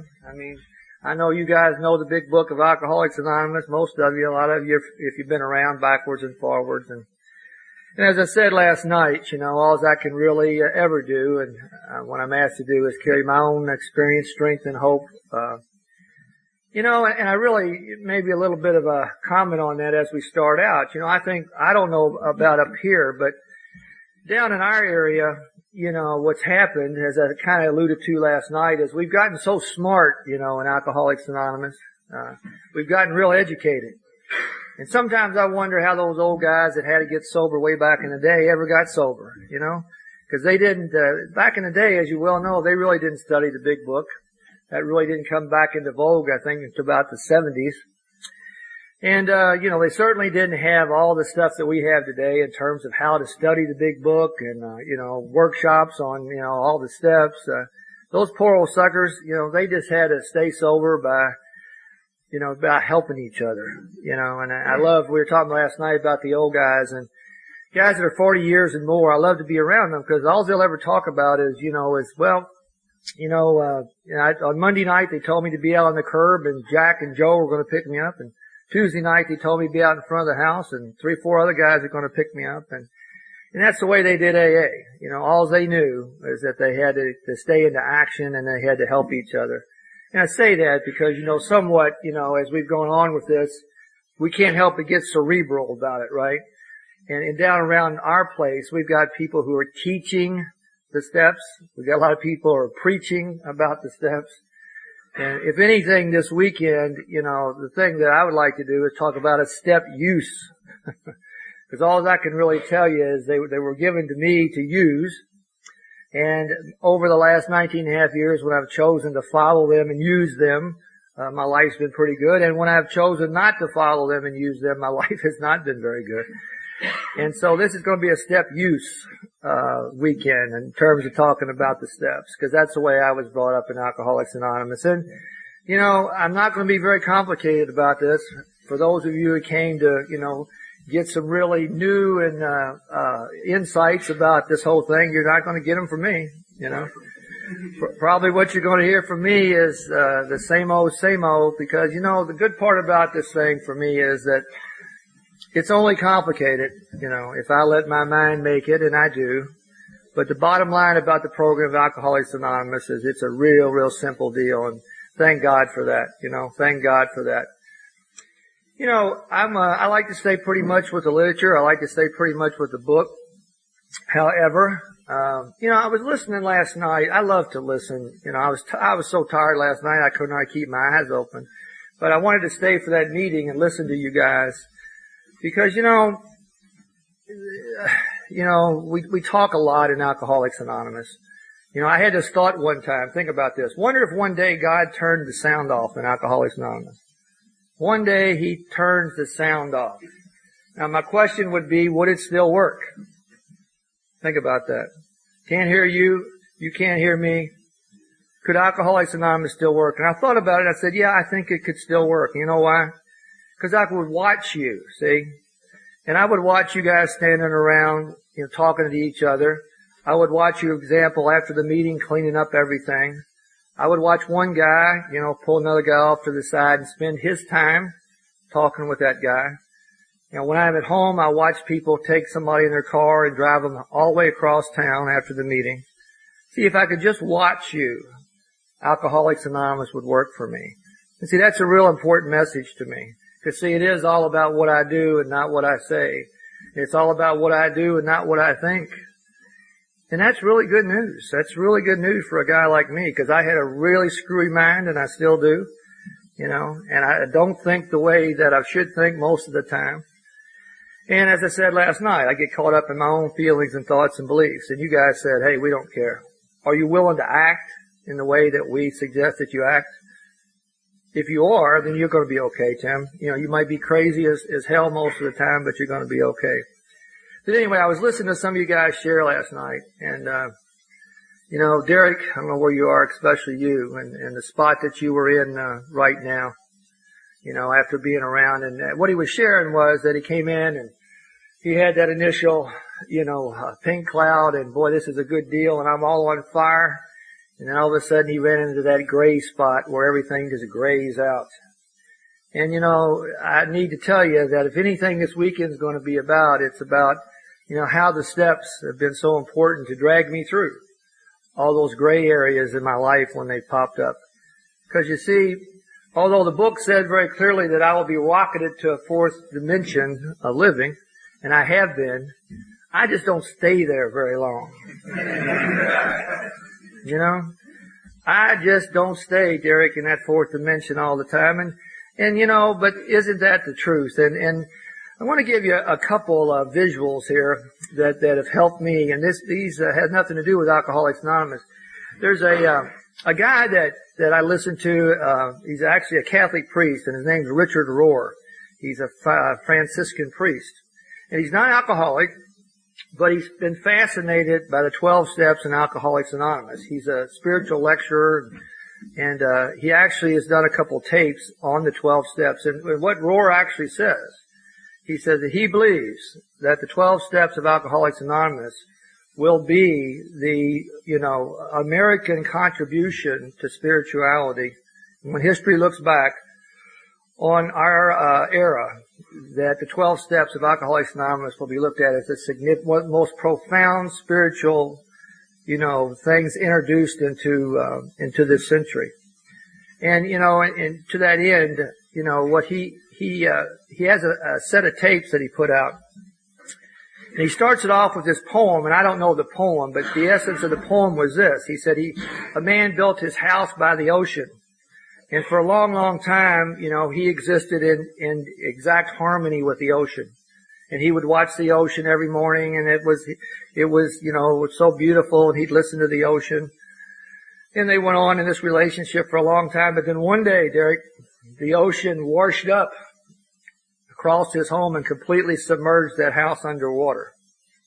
His friend, his life, everything had been going so well, and all of a sudden now, what he thought was the way it should be, now had washed over him. And in the essence of the poem at the very end, he says that what he realized at that point in time, that he had to learn now to breathe underwater. Breathe underwater. And what Rohr, he used that analogy as to what the 12 steps of Alcoholics Anonymous are meant to be for me and for you. Is that when we show up, life has washed us under. And we're gasping for air, and we're trying to figure out how this is all going to work. And what the 12 steps of Alcoholics Anonymous truly have been for me over the last 19.5 years, when I've been washed under, unexpectedly, these steps have been the mechanism that you gave me to breathe underwater. I was talking to somebody else today, all of a sudden, the problem with my story when I tell it, I become the relationship expert, right? Everybody wants to run to me and say, I've got this divorce going on, Tim, what do you think? My sponsor told me one time, said, Tim, for you to give anybody, directions or on a relationship should be a felony offense.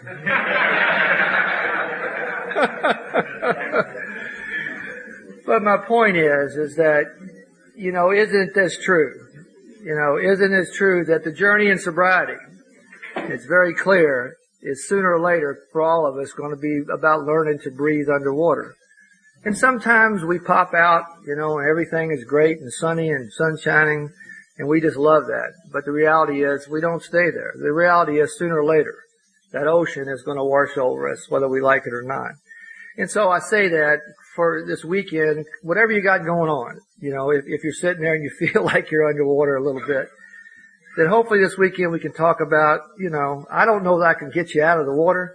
I don't know if I can pull you out, but I think, what I've been taught by the guys ahead of me is how to keep breathing, how to stay alive, okay, until God recedes that water and takes it back away. Because see, that's really the deal. I'm not going to get myself out of that water. And the other part, Derek, I wanted to share with you and kind of visualize this. And someday I want to see this picture. Rohr talks about a picture that he has in his office.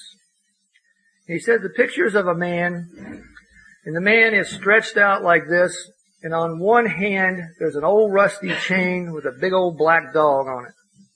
And on the other hand there's a silver golden thread with a white swan. And his point is that what spirituality really is to him is holding those two things, the old black nasty dog on the chain and the white swan on the golden thing, is holding those two things in a loving tension. And see, that really became important to me because, Derek, what I heard you say last night, when you showed up at Alcoholics Anonymous like we all do, if you were like me, that old dog was dragging my butt all around. I was hanging on for dear life. On the dark side, that dog was just dragging me. Got in AA, though, after a while. You all hooked me up with the swan, all right?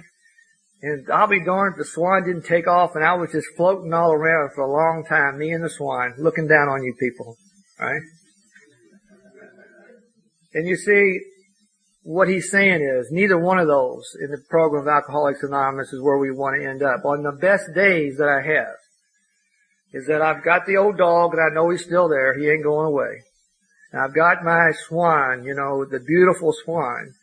But my best days in Alcoholics Anonymous, when I work the steps the way they've been designed, is I can hold those two things in a loving tension.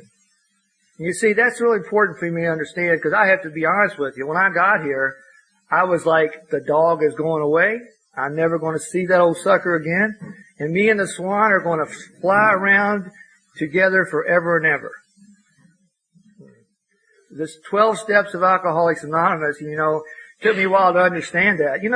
Isn't it interesting that for years, prior to Alcoholics Anonymous, they didn't know what to do with people like us. The medical profession didn't know what to do with us. Even the religious, side of it didn't know what to do with us. I told you I came from that Irish Catholic family. And my daddy took the pledge. If you're a Catholic, you know what that is. And I look back on it, and what an awful thing, because what he had to do to stop his drinking, he had to go with his priest, and in front of God, another person, and the priest, pledge that he would not pick up a drink of alcohol. And you know what happened every time. He lasted about 6 months, and then he would pick up, and then, boy, you talk about guilt, shame, and remorse. Because not only did you let yourself down, now you've done it in front of God and your Catholic priest. But that's all they had going back in those days. And that's what I'm saying, is that the miracle of Alcoholics Anonymous never ceases to amaze me. The miracle that somehow, and here's the hit, because back in those days, what they understood was these guys can't drink successfully. And they locked them up, and they did all the things physically they thought that would deal with them. That will stop them from drinking, right? What they didn't understand is what Silkworth, incredibly uncovered, in his deal, is that, no, there's something else with these guys. Not only don't they stop drinking when they start, something going on, deep down inside of them that we can't exactly figure out. But what Silkworth figured out is unless they deal with that, whatever that is, they really don't have much chance to stay sober. What an incredible, you think back to the 1930s, guys, what are the chances of a physician, coming up with that thought? It just gives me chills sometimes when I read that chapter over and over. And what they somehow knew was that, yeah, we could stop drinking. The problem was we always started again. And so whatever this spiritual mess was down inside of us was going to take a process. And that's why when you think about the 12 steps of Alcoholics Anonymous, you know, it's pretty miraculous that they understood that we're going to have to give them a daily program of maintenance to somehow quell that fire that's deep down inside so they don't go back together again. So the other thing I wanted to say is keep in mind, you know, what I just said. Where are you with that? Where are you today with the old rusty dog on the chain and the swan on the golden thread? You know, and see, what I tell you is on any given day, it's a little bit this way for me or a little bit this way, you know. And the deal I have to understand is, and the steps clearly say this in 10 and 11, is that, you know, I don't get attached to either one. My deal is to come back to that loving tension between the two. See, because, you know, if you listen to my story last night, and we were talking about this a little bit today, you know, 19 and a half years sober. You know, I got divorced when I was 4 years sober. I got divorced when I was 9 years sober. You know, I could tell you a lot of other things in those 19 and a half years I'm not very proud of, you know. I'll tell you a story, for example. Every time I get on an airplane, in 2001, listen to this date, we were talking about going skiing, and I took my family skiing to Colorado in April of 2001. And we were in the Denver airport, and my son said, "Dad, I forgot my cell phone. I left it up in the cab." So I told the rest of my family, my kids, my wife, stay here. We're going to go back and get the cell phone. Be right back. Thought I had plenty of time to get on the plane. Go up and get the phone. As we're coming back to the gate, I'm seeing they're shutting the door to the airplane. The next thing I know, I'm up at the door, pulling the door, saying, "Let me on the GD airplane." I'm getting on. The stewardesses are yelling for security. I'm saying my family's on the airplane. My son is saying, "Dad, what are you doing? Have you lost your mind?" Guys, I'm going to tell you, if that was after 9/11/201, you'd have a different speaker today, you know. And here I was at that point in time, you know, 12 years sober. That's not very pretty stuff, you know. But my point is that, you know, my whole journey has been about falling down, bloody in my nose, scraping my knees, and getting back up and saying, "Dad, Father, you know, help me. Help me stumble back uphill, you know, just a little more each day." And that's what this is about. And I say that because one of the things I'd like all of you to do right now is over the next 24 hours, just kind of do a gauge on where are you with that whole thing about the dark side and the gift side. And see, I really thought that the steps were about getting rid of that whole dark side completely. And that someday I would be this spiritual giant. Okay? When I first came into AA, again, I don't know about you guys, I didn't really understand this whole thing about spirituality. I knew I was messed up, that was for sure. But I actually remember sitting around when I was early sober thinking about how I might look someday in Alcoholics Anonymous, you know, and I had this idea that I'd be this kind of white-haired guy, very astute, very, very cool looking, you know. I wouldn't ever say much in the meeting, you know, I'd probably smoke a pipe, I'd probably sit around the meeting, smoke a pipe, and look really spiritual. Maybe once or twice a year I'd get up and say something really profound, you know, and everybody go, "Woo, that old guy's really got it," you know. I kind of thought of myself like as the Gandhi of Alcoholics Anonymous, you know. I mean, that's actually going through my head. I don't know what spirituality is. I think I know what it should look like. And almost immediately, I started gauging what the spiritual Tim should look like. And you see, that's total insanity. I have no more idea what the spiritual Tim should look like than the man in the moon. I just think I do, you know. And, you know, I remember thinking 2 years sober, after my birthday, we celebrate my birthday on a Saturday morning, my AA birthday. For no reason I can remember, except I probably wasn't getting the, you know, respect that a guy 2 years sober should be getting. But I went home that morning, sat down on the end of my bed, and just completely lost my mind. You know, I started screaming at the top of my lungs. I tore the drapes off the wall. I flipped the furniture over. My kids showed up at the door looking at me like they used to when I was drunk and saying, "Dad, what is going on?" And what was going on? 2 years dry as a bone in AA. I had a Saturday morning and I didn't know what to do with myself for the rest of that day. I was still at that point where, what now? What do you do with this stuff that I'm carrying inside of me? How do I live through this Saturday with the insane rage and the insane thinking that's going on within me? And I was just moving to a point to understand, which many of you know today, is that, I was just getting to the point, Derek, of what Alcoholics Anonymous is really all about. There's a person around our area that says that, sooner or later, as you hang around here, you run right into yourself. Sooner or later, you're going to run right into yourself. And what they meant is you're going to run into that part of you that the steps were designed to help you with, and that's the real deal. And thank God, we were talking today about divorces and about things like that. Over the last 19 and a half years, as I ran into that dark side of myself, that old rusty dog, you guys kept me in the loop of Alcoholics Anonymous. You asked me to stay in the process of the 12 steps. And I made it through. And that's as good as it's been for me. I wish I could have told you, because, nothing is farther from the truth. That I've looked spiritual at times, I certainly haven't. Talked spiritual times, I certainly have not. But the good news is that's not the way it was supposed to be. One of the things I want to share with you about the steps as a group before we start talking about them individually. The way I was brought up in Alcoholics Anonymous now, and I don't like controversy in AA because I don't think it serves any purpose, and that's the way I was brought up by my sponsor. But the way I was sponsored and he was sponsored is that we were looked at the 12 steps, is that the first 9 steps are the program of recovery, the first 9 steps. And then when you've done those first 9 steps, you have done the program of recovery as directed in the big book of Alcoholics Anonymous. And then 10, 11, and 12 are the daily maintenance steps that we use the rest of the way to do this deal. Now, again, that's the way I was raised. And let me tell you, obviously there's a lot of people that look at that a lot differently. A lot of people who do multiple 4th and 5th steps and that type of a thing. I guess I was basically brought up that all those components of the first 9 steps obviously are in 10, 11, and 12. And so in my 10-step process, there's a lot of obviously 4th and 5th step work that goes on. So, you're kind of splitting hairs with it, and it's not worth an argument over.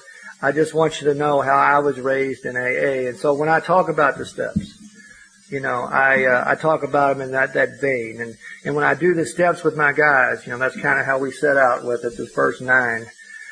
Because again, let me tell you the other thing why my sponsor kind of wanted me to do it that way. And the reason he said is that after step 9, he wanted me to understand that I was recovered and capable. Recovered and capable. Meaning that I was capable to go out in the world now as a sober person and live life on life's terms. Is that I wasn't a victim any longer. And I wasn't dependent any longer. And I don't know about you guys, but again, down around us, we've got guys 3, 4, 5 years sober sitting in the token clubs all day long, still victims. Boy, I could get a job. I wish I could get a job, but you understand, I am an alcoholic. And I really think this is so important. One of the key things, you heard my story last night, is understanding that the 12 steps are always about my powerlessness and God's power and my responsibility. Think about it. Steps 1, 2, and 3, my powerlessness, God's power. Steps 4 through 9 are my responsibility to clean up my mess. And step 10, 11, and 12 are some combination, right, of God's power and my responsibility. And I say that because, I can go in the token club and sit there all day and say, boy, I wish I had a job. But I probably need to be out putting applications in, right, if I want a job. Yeah, God's power, but my responsibility. That's always going to be the case. And I love responsibility in Alcoholics Anonymous. Thank God for it because, that I understood a lot quicker than I understood this whole thing about powerlessness. It took me a little bit of time on that. As I said, the other thing is I don't, the way I was raised in AA, consider this a workshop because, when you get into this whole process, it's very easy to think, and that's why I'm thinking of, a lot of people today have gotten to this idea. We have a program in Louisville called Recovery Dynamics. And we have a huge place called the Healing Place that was established, and it's a good deal. Probably 200 men now. You know, it's a homeless shelter, and they started a program called Recovery Dynamics, which is was brought to Louisville by Joe McQueenie and his program out of Little Rock, Arkansas. And it's designed around the 12 steps of Alcoholics Anonymous. The problem with it is when you're teaching 200 men a program, it can't help but become, you know, systematic. And so when you talk to the guys that I sponsor from the Healing Place, you know, they will talk about that well, I can't go on to step 3 because, you know, I haven't finished my worksheet on this thing, and it's all structured, you're right, as if, you know, it was a course in school, which just drives me insane. See, because there's nothing farther from the truth about the 12 steps. There's no learning curve with the 12 steps, you know. That's what I'm saying. If there was, those poor unfortunate guys that had to get sober way back in the day would have never been able to get sober. You know, it's a simple process of action. And that's why when I ever talk about this, I always talk about a step use, you know, session, not a step workshop, because, you know, I don't want anybody the idea that it's a cognitive function. The purpose of the steps for me is what? Is to find the power, you know, because I didn't have any. Now again, that's not what I thought when I showed up. You know, in all honesty, I don't know about you guys, I used to sit around when I first got here and I'd raise my hand, I'd say, I'm Tim, I'm an alcoholic, and that's the part you heard. What you didn't hear was, but not quite like you guys. I am just a little bit different, you know, and obviously that is the deal, right? I talked about last night, you know, I did it, he didn't do it. That being a little bit different, we might laugh about it, but it's the part that kills us, right? It's the part that separates us from the herd. It's the part that takes us out. And I guess the other thing too was, I don't know about you guys, even when I first put my hand up and I said I'm an alcoholic, I couldn't have defined that for you. I had no idea what alcoholic was. I had no idea what alcoholism was for sure. And you know, the good news is, in AA they said, you know, you don't have to know that. You don't even have to buy into the whole thing. But if you have nowhere else to go, I think I heard Ron say that last night, then why don't you stay here and listen to everybody and see maybe how that might work in your life. You know, because the deal was, well, you know, my best thinking and my best actions at that point in time had me living in a basement, having had lost my family, you know, my kids and everything I owned again. And that's the best I can do. I did, you know, I put some notes down here so I don't get lost on this thing. I want to make sure that I, you know, hit the things that I want to talk about. You know, one of the things that, you know, you'll hear it over and over again, and I never understood this until, you know, I got into it, was, you know, my feelings, thoughts, and beliefs. And I said this last night and think about it, you know, I don't know if there's anything we can do about this. You know, when I showed up here, I was all about my feelings, thoughts, and beliefs. You know, I'd always been about my feelings, thoughts, and beliefs. And you know, what I realized today is that thank God, you know, you all weren't too interested in my feelings, thoughts, and beliefs.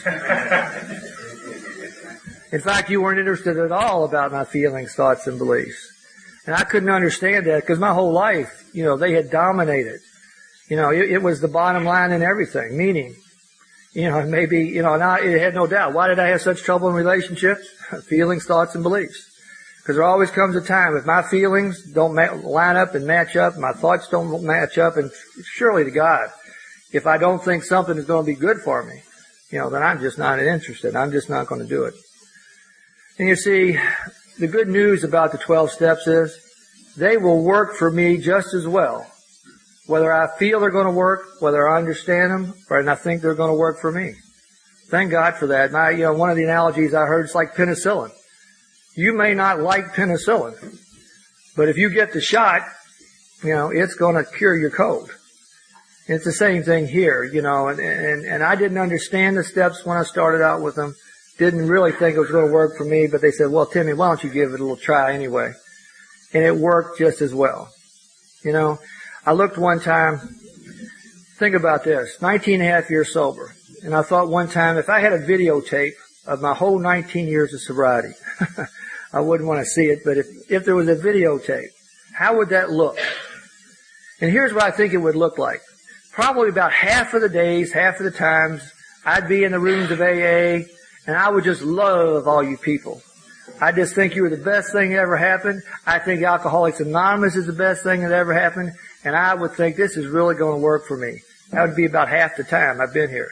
The other half the time, if you had the videotape and you could catch me, I'd be sitting there thinking, this is the dumbest thing that God ever created. All these people are hypocrites, and it ain't going to work for a guy like me. The other half of the time, the good news is, I felt, thought, and believed one way one time. I felt, thought, and believed the other way the other times. But because I did the same thing and I stayed here, I'm sober either way. And you see, there's something about that now I don't even like. Because I'd like to be sober and feel good about it, understand it, and always know it was going to work for me. That's what I'd really like. And if you're here and you're looking for that, you might as well go get on your car and go on home. All right? Because it's not going to happen. You know, we have to learn. You know, and that's the biggest thing that I've been taught in Alcoholics Anonymous. Because somebody asked me earlier, you know, we're going through, Martin, we were talking about, how do you get through these, what seem to be difficult, impossible times? And as I look back on that, was I happy about it? No. Was I very pretty in how I talked about it? No. And the deal is that I stayed in what I call the loop of Alcoholics Anonymous. You know, and the loop is prayer, sharing, and caring. Prayer, sharing, and caring. Prayer, sharing, and caring. And basically what you all told me, if you're in one of those three things, Tim, if you're praying, if you're sharing, if you're helping, you know, you're probably going to get through whatever you need to get through. You know, that almost sounds too simplistic. You know, it almost sounds like that's got to be more difficult than that. For a guy like me with the level of problems that I have, and gosh darn it, I think so much more, you know, acutely than most people, and I feel so much more, you know, down deep more than other people. You don't understand. And you guys say, oh yeah, we understand. But why don't you just do that anyway, Tim, and see if you don't get through it. And so I got through the divorces. I got through the suicides. I got through the deaths. And you only know that by looking here back now. Because I want to tell you, when I was going through those things, when I was trying to breathe underwater by myself, I always felt like I was going to drown. And you guys said, you're not going to drown. You know, just hold our hands and keep breathing, keep taking one step at a time, you know, and you're going to one day pop out, you're going to be on the surface again. You know, and that's the story, right? That's the story. That's the stories that we tell, you know, from the podium of Alcoholics Anonymous. You know, the other thing, because I know there's a lot of new people, it's obvious, but maybe it wasn't obvious to me when I showed up, the difference between the fellowship of Alcoholics Anonymous and the program of Alcoholics Anonymous.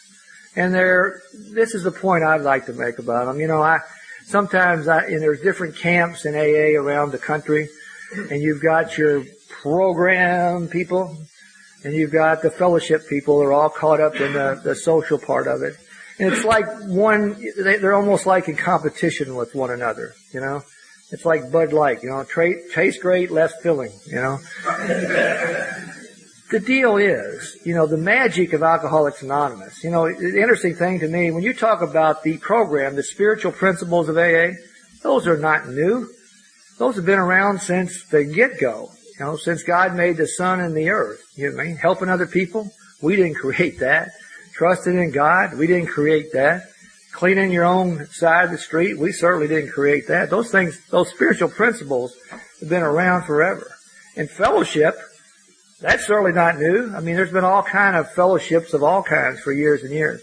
The miracle of Alcoholics Anonymous was that they found out that those two things together, intertwined, somehow are the things that keep us sober. Not one, not the other, you know, not separate from, in combination of, those two things together are what make us what we are. And it's interesting because I don't know why people in AA fight with that. You know, it's totally insane.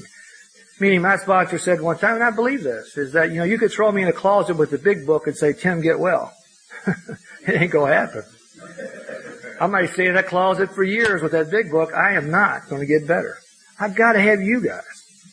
That's the neat part about it. It was the spiritual principles and the combination of one drunk identifying with the other that makes this thing what it is. So if you're new, you know, certainly are there people that are around that are just in the fellowship? Yeah. You know, And then that won't work. If they're truly an alcoholic of my variety, that won't work for them very long. And there's other people who have gotten so caught up with the program and have become, step Nazis or whatever you want to call them. They are trying to do all that on their own. And they're forgetting about all the rest of the people. And so my message would be, at least for me, that's why, it only makes sense to me. It only works for me when these spiritual principles that we're going to talk about in the 12 steps are done in conjunction with other people just like me. And as I said last night, and that's people just like me. I'll tell you a story. When I was early sobriety, I had an uncle who had died of cancer. And for some reason, because I was on this noble quest to become a better person, I signed up to work for the hospice. And so what I did was I was a volunteer, and every Monday I would go and sit with a dying cancer patient while the caretaker would take some time off, And I'm only about a year sober. And I need to tell you, it was a good thing I was doing, but it was draining me dry. I don't know if you ever sit with cancer people that are dying. It's no easy task for anybody. But me, 1 year sober, I didn't have much spiritual basis to go on as it was. But so anyway, I'm telling my sponsor about it one night. Guess what I'm doing? I'm helping these cancer patients. What do you think about that? And I'm thinking I'm going to get an attaboy and what a great guy you are, Tim. And I don't get that at all. What he says to me is, what are you doing? He said, Tim, and I really got mad because I immediately thought, well, he's just jealous, He's jealous, because he's not doing it and I am. And he says, no, Tim, what I'm saying is you got to work with your own kind. You're a year sober, son. You don't have enough to give, anybody. But if you're giving it to somebody, it has to be another drunk. Because the way our thing works is not only, you're giving it, but I'm constantly getting back, right, from the people that I'm working with. I'll tell you a great story about that hospital. The very first patient I had was this guy. He had 3 months to live. Great guy. This guy was a square dancer. I don't know if you know about square dancers, but they are a unit, buddy. They're bonded together like, as tight as any group I've ever seen. But anyway, and he was a great guy, and I'd go out there every Monday and sit with him, and he had about 2 months to live. And this one Monday, kind of show you where I was. This is the exact case. It's a hot August day. I'd gone to my office, and this is incredible. I had, enough financial problems as it was, but my idiot brother-in-law, who was my CPA, had made a $60 tax mistake on my tax return. And this is unacceptable, and I am just enraged, and I am just crazy about this. And I'm driving out to see my cancer patient that Monday. And I know I'm crazy, right? I can't get calmed down. And I pulled over to the side of the road, and I got a Coca-Cola, and I'm drinking this Coca-Cola thinking, man, I got to get it together. I got to go see my guy. And so anyway, I did the best I could. I pull up. I go to this guy's house. And I go in there just like I did every Monday, and I sit down in my chair, and his bed was right there. And he had tubes in his nose and tubes in his arms and tubes everywhere, and he was just laying there. And I sit down in the chair, and he rolled over, looked at me, and went, God, you look terrible. I thought, man, a dying man just told me I look terrible. But the point I was trying to make was I was trying to give, at that point, something I didn't have. And I was trying to give it, in an area that I didn't need to be in at the time. So it kind of goes back to the story I told you last night about my buddy Chris, the kid I sponsored in the Big Brothers program. Big Brother's a great thing, yeah. But, he needed to be in the giving-taking relationship of Alcoholics Anonymous. You were talking about Tom I. Tom was down at our retreat last year, and I spent a lot of time with him, and we talked a lot about that. What my sponsor was telling me that day is, Tim, you're supposed to help other alcoholics. Other alcoholics. There's a specific reason that it says in the 12th step, having had this spiritual awakening, we carry the message to other alcoholics, your own kind. Because I have guys at home that go, they're not sponsoring anybody, they're not helping any drunks, but boy, I'm doing all kind of good things, Tim. Trust me. I am carrying my message home, I'm carrying it to work. I said, I bet you are. But I said, wait a minute, guys, what about carrying it to another alcoholic? See, somehow we lose sight of the very essence of what makes our thing so special and so unique. And that's why what Tom says, the gift for me is, and it's always been, is just sitting down with another alcoholic one-on-one. And that's why I love my home group. My home group's in the inner city, and it's full of newcomers every day. Most of the guys I sponsor are right out of prison or right off the street. And it never leaves me what this is all about. On the other hand, we have meetings, I'm sure you have them here, in the more affluent areas of our city. If you went in there time after time, they've become more like social gatherings than meetings of Alcoholics Anonymous. Everybody has their own chair, and they sit in the same chair. Nobody gets up when anybody else comes into the room. It's become all about their social meeting every week. And see, that's real dangerous for a guy like me, all right? Because I need to remember by seeing that next drunk that what this is all about. It's not the Rotary Club. It's not church. It's Alcoholics Anonymous. And what we do is help drunks. Now, as basic as that sounds, many people are wondering, well, Tom, he'll tell you a story about his home group in North Carolina. And they have maybe 50, 60, 70 people. And one Saturday morning he said, how many people in here have ever been on a 12-step call? 3 people raised their hand out of 70 or 80, he said. And see, what's happened in what's happened with Alcoholics Anonymous is that's kind of moved out of our genre, because the treatment centers and everybody else are sending them to us, and we assume that the 12-step has already been done. And I need to say to you is that, boy, that just won't work for me. The thing that keeps me going day after day, is just working with that guy. And there's no doubt what his problem is. There's no doubt that he's an alcoholic. And that keeps me right on focus and right on center, where I need to be. Let's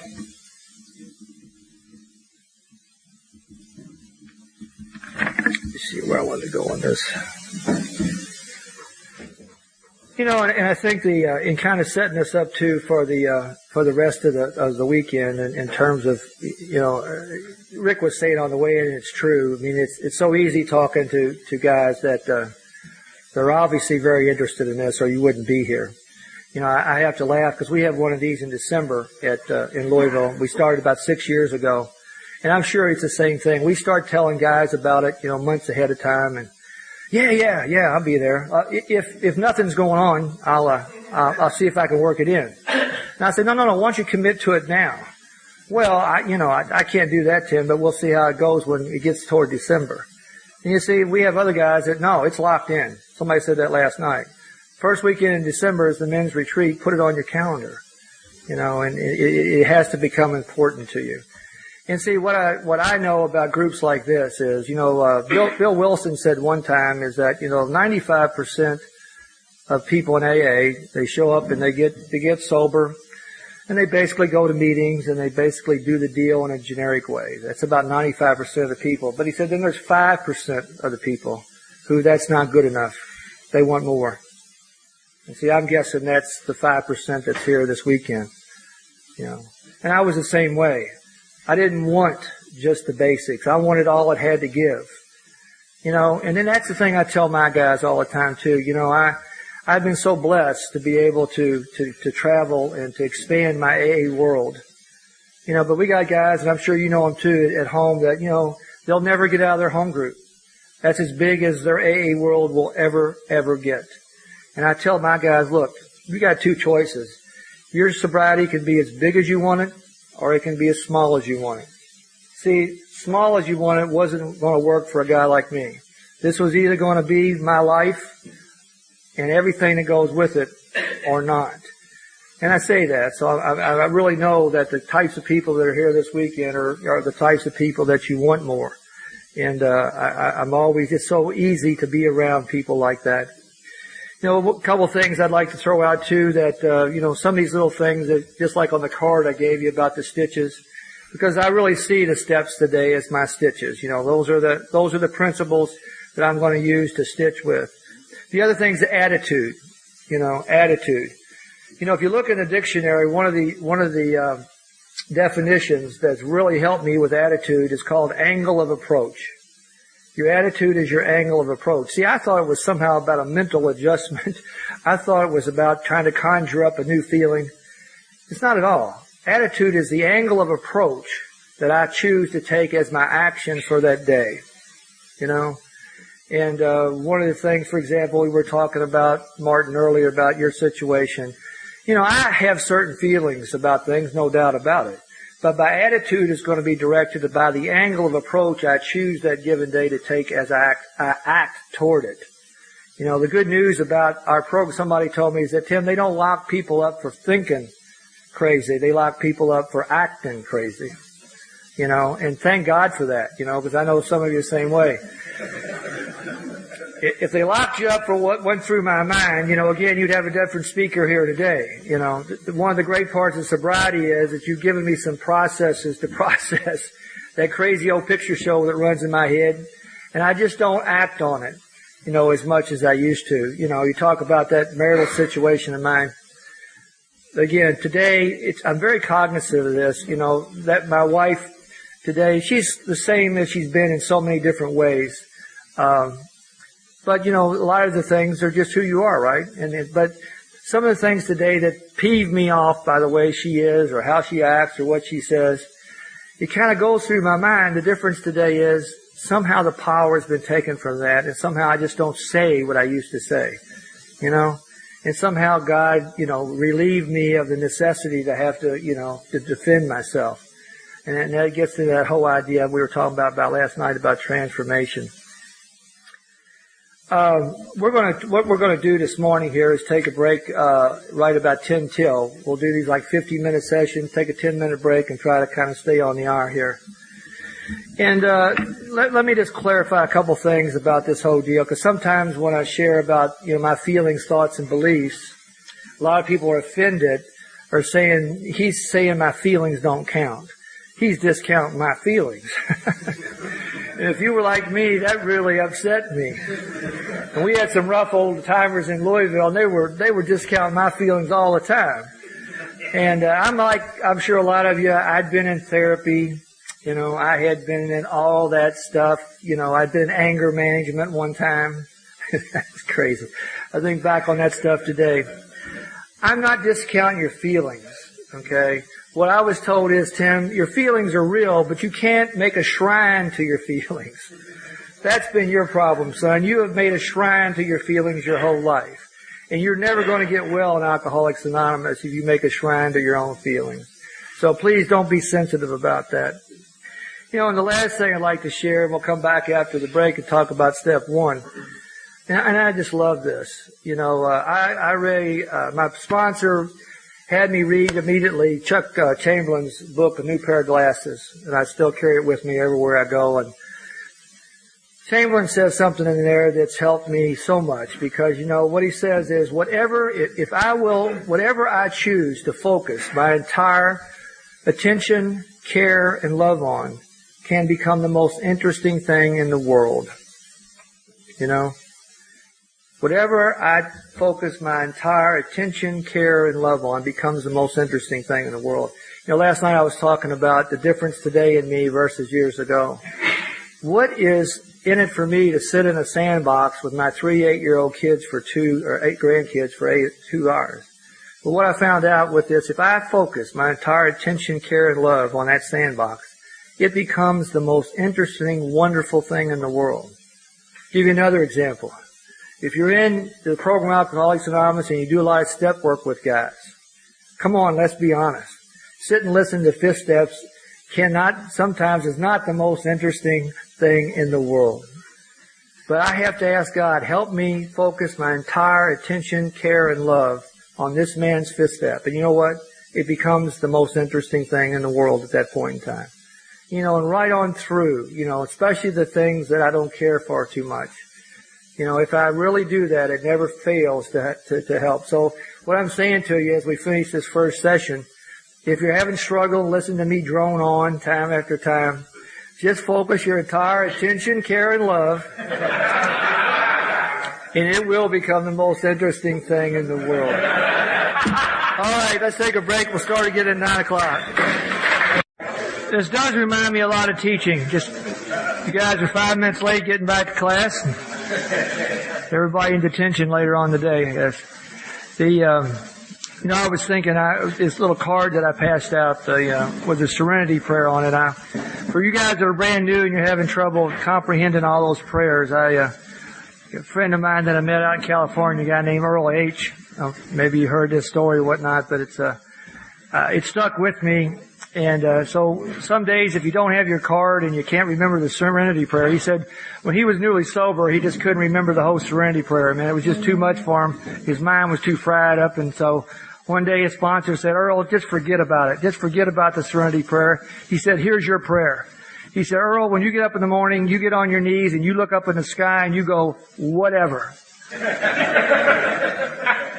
He said, at night, you get on your knees and you go, enough.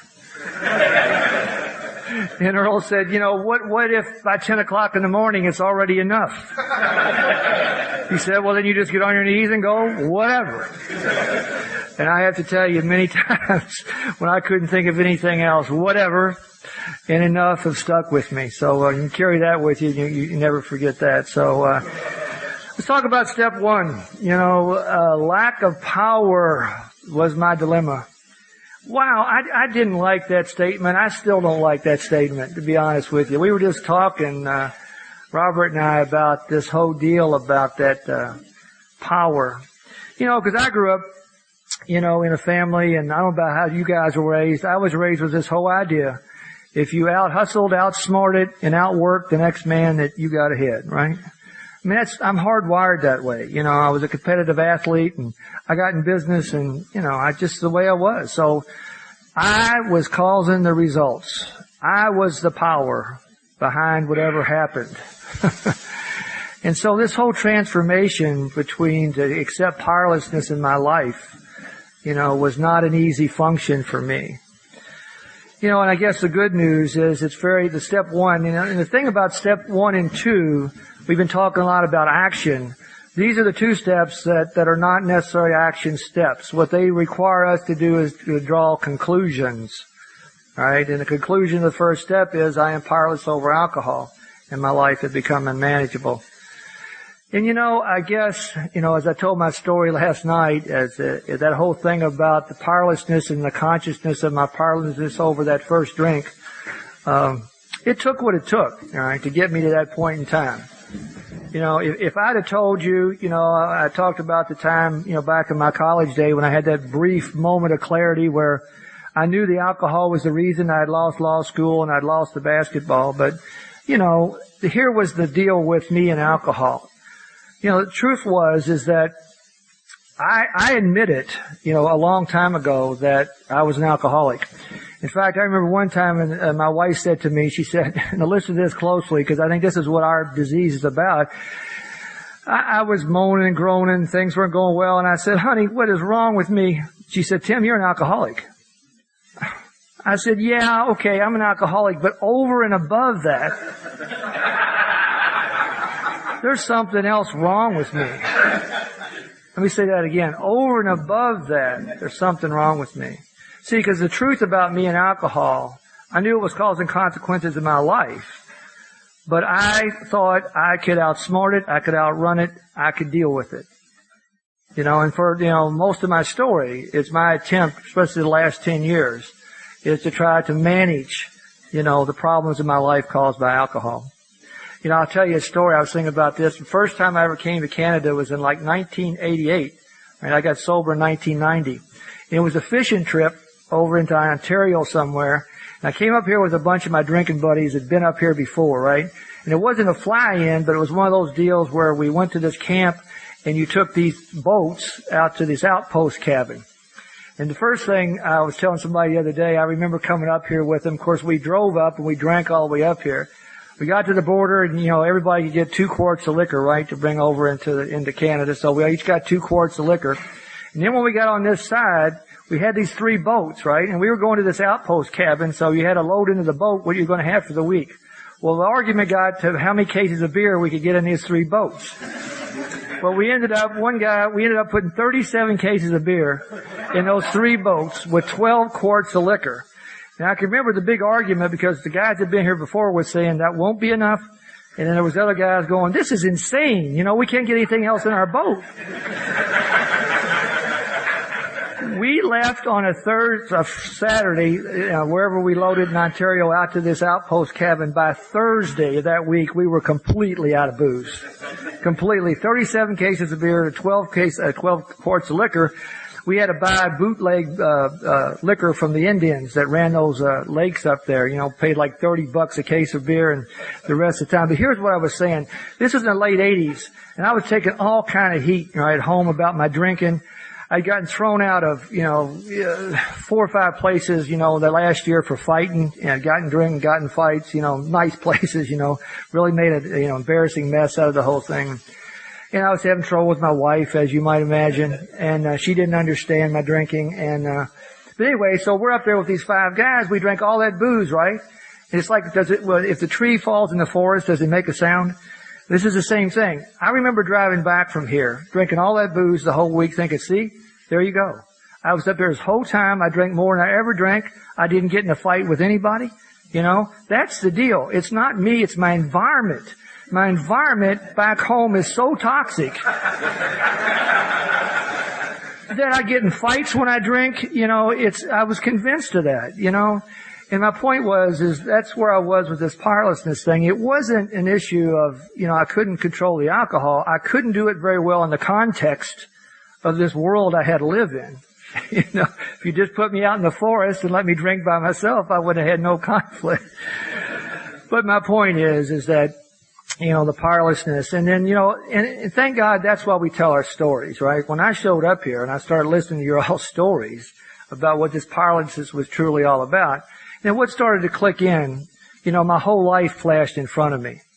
I told you about the one drink I went out, before the basketball game. The one drink I went to get before taking that law test. See, obviously, if I had any idea that the first drink was the complicating factor for me, obviously, I'd have probably managed something different. But, it was also, the good news for me. Because when I found out that if I don't take that first drink, that my life had a definite chance of getting much better very quickly. Because I don't know about you guys, when I did my 4-step, 90% of everything that was on there came while I was under the influence of alcohol. So they said, hey, guess what? If you don't drink, 90% of that stuff is probably going to get better. And that was real good news. The other thing about it your life being unmanageable.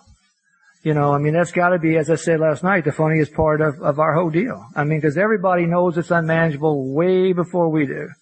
And I usually tell my story like I did last night about the 80s because I'm thinking I got it going on, I'm divorced. I'm $250,000 in debt. I'm living in my mom and dad's. I'm living in my basement. I'm going to psychiatrists. But, hey, everything's good. I just need to make a little adjustment, a little tweak. A little tweak or an adjustment here and there, and it's going to be okay. And that's why the insanity of that today was we look back on it, and certainly a lot of people in my life knew exactly what was going on, and they knew a long time ago. But see, that's the essence, isn't it, of what our problem is. This whole combination of the physical allergy. Okay, I can't drink. The first drink causes a phenomenon of, it kicks off an allergy in me. Well, it didn't just stop. Okay, I'll just stop, But I always start again, you see. And I always start again because that's all I think about, This obsession of mind, that we come to find is such a huge part of alcoholism, And I say that, and please stick with me here. I'm sure you have them up here. We got the Just Don't Drink guys, all through Louisville. And that's true. Now I'm going to talk about that in a minute. If I pick up a drink, then all bets are off. That's certainly got to be number one in my life. And I am powerless over alcohol, but I am not powerless over my elbow. I am not powerless over my elbow, because I was real afraid. What's the guy? You don't understand. I like to drink, and I just might be struck drunk one day. And they said, nope, not if you don't pick it up and bend your elbow. You won't be. That is your part, Tim. You are not powerless over your elbow. And I'd say that to the guys that I deal with every day. So not drinking, keeping your elbow straight is my part of this whole deal. Now this whole idea about the obsession though that drives me to drink, okay, is a whole nother process. And that takes the total spiritual package of maintenance that you all suggested, of prayer, sharing, and helping on a daily basis. We were just talking to Robert. The more I'm around, the longer I see about this. When you first start out, you think, I'll go hard at this, for a while, give it the best I got, be a great front runner, and then rest, I'll take some time off and just kind of rest a little bit. And, and I've done that. I've played around with that over the years. And today, the greatest gift that God's given me recently is that I just accepted that, Tim, your life can be as good as you want it to be, as long as you accept that the program and the actions of Alcoholics Anonymous are primary in your life. You stay utterly involved in those, you'll be just fine. Because Robert and I were just talking. He was, I just said it's on my mind, I'll mention it, because I think it goes along with this obsession of mind. And he was saying, what's the difference between restless, irritable, and discontent? and being competitive and ambitious? And what I need to tell you, for me, there is no difference. My default position is restless, irritable, and discontent. That's where my needle goes, left unattended, irritable, restless, discontent. The program and the action of AA moves the needle. It moves the needle off the center. And when I stop the actions of AA, I go back to restless, irritable, and discontent. Now, I'm telling you that because it took me a long time to accept that's who I am. Because again, the way I saw the spiritual Tim someday is that would go away. I would just be this pleasant, individual who everybody would love to be around, and I wouldn't have to contend with that. So, I'm just saying it's always the same with me. And I think that's the thing, the obsession of mind, that it's the second part of the first step. I was thinking that whole thing about, I told you I was Irish Catholic, and, I grew up in an alcoholic, home. As I said, nobody admitted they were an alcoholic. We had nervous people and characters, but trust me, there was a lot of drinking that went on, and I realized, being Irish, if anybody is there from Irish descent, that the Irish are kind of associated with drinking, kind of like the American Native Indian. Drinking has been their demise. And actually, I did in my college thesis in comparative history, I did a study of how the alcohol and alcoholism and their drinking had held the Irish back, both in their old country and when they came over to America, that the drinking was so predominant that it kept them from getting ahead, and the Italians and the Jews and the other people did that. I actually did my thesis on that. And then I said I left the college and I went out and spent the next 27 years proving it was true.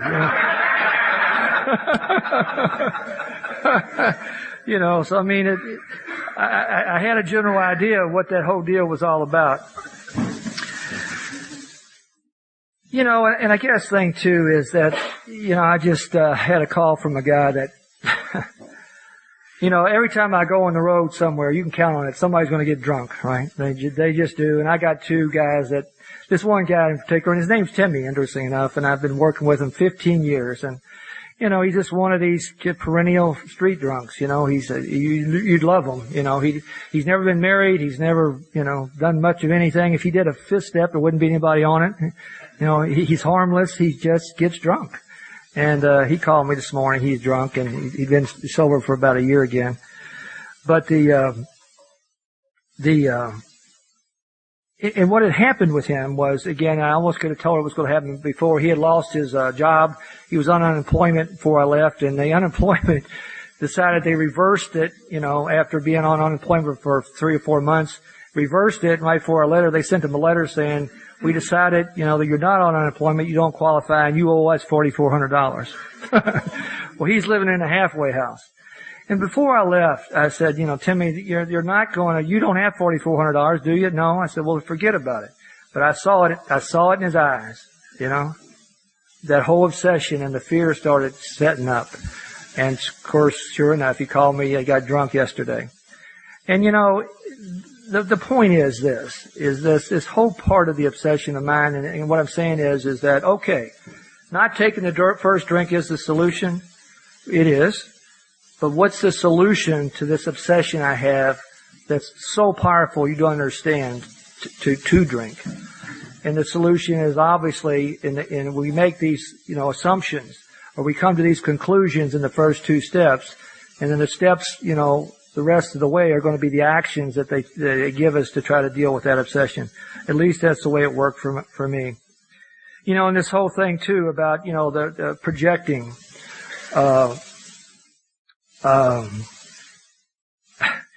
you know, when I first showed up and, you know, things were not good for me. You know, I showed up, okay, I'm powerless over alcohol, but, you know, guys, come on. I mean, I owe $250,000. I'm in divorce court. You know, I got legal issues. I mean, come on. I mean, I got issues here. And nobody seemed very interested in those issues. And they said, we do character defects. Are you interested in that? I said, no, I got issues. Let's talk about issues. They said, but anyway, I was thinking about this whole thing. I couldn't keep my mind, Martin, in the moment, in the now, you know. And what a gift that becomes in sobriety is to be here right now. And I know a lot of you are not here right now, all right? I know you're trying, but you're back at work and you're with the baby doll and you're all of this stuff. But I mean, the gift for me of sobriety today is when I can go somewhere and be here right now. And I don't know if you guys have ever heard Ken D out in California share. And when I first came in, and by the way, you know, I take alcoholism very, very seriously. I do. I mean, it's killed a lot of people in my life and a lot of people in my family. But I like to have fun because I think laughter is such a healing part of our deal. Thank God for it. And Ken Devaney was one of the guys early on that, you know, really made me laugh. And I got to meet him a couple times since then. And it was so important to me. But he talked about this whole thing about projecting out. And I was really struggling with so many things going on in my head. And he tells this story. He says it's like the guy who went to Las Vegas and he just wanted to have a good time. And he's standing out on the street and all of a sudden this girl comes up and said, what are you here for? He says, I want to have a good time. And he says, okay, come up, follow me. He says, how much? He said, $10,000. Next thing he knows, they're up in the room and she's naked, he's naked. They're laying on the bed and she says, well, kiss me on the lips. And he kisses her on the lips and he goes, no, I don't know. She said, well, kiss me on the cheek. And he kisses her on the cheek and he says, I don't know. He said, well, kiss me on the breast. She kisses her on the breast and he says, I don't know. And she said, what don't you know? He said, I don't know where I'm going to get the $10,000.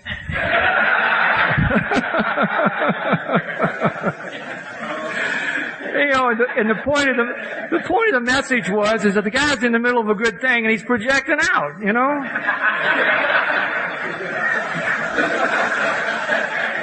You know, and I really never forgot that story because that's me, you know.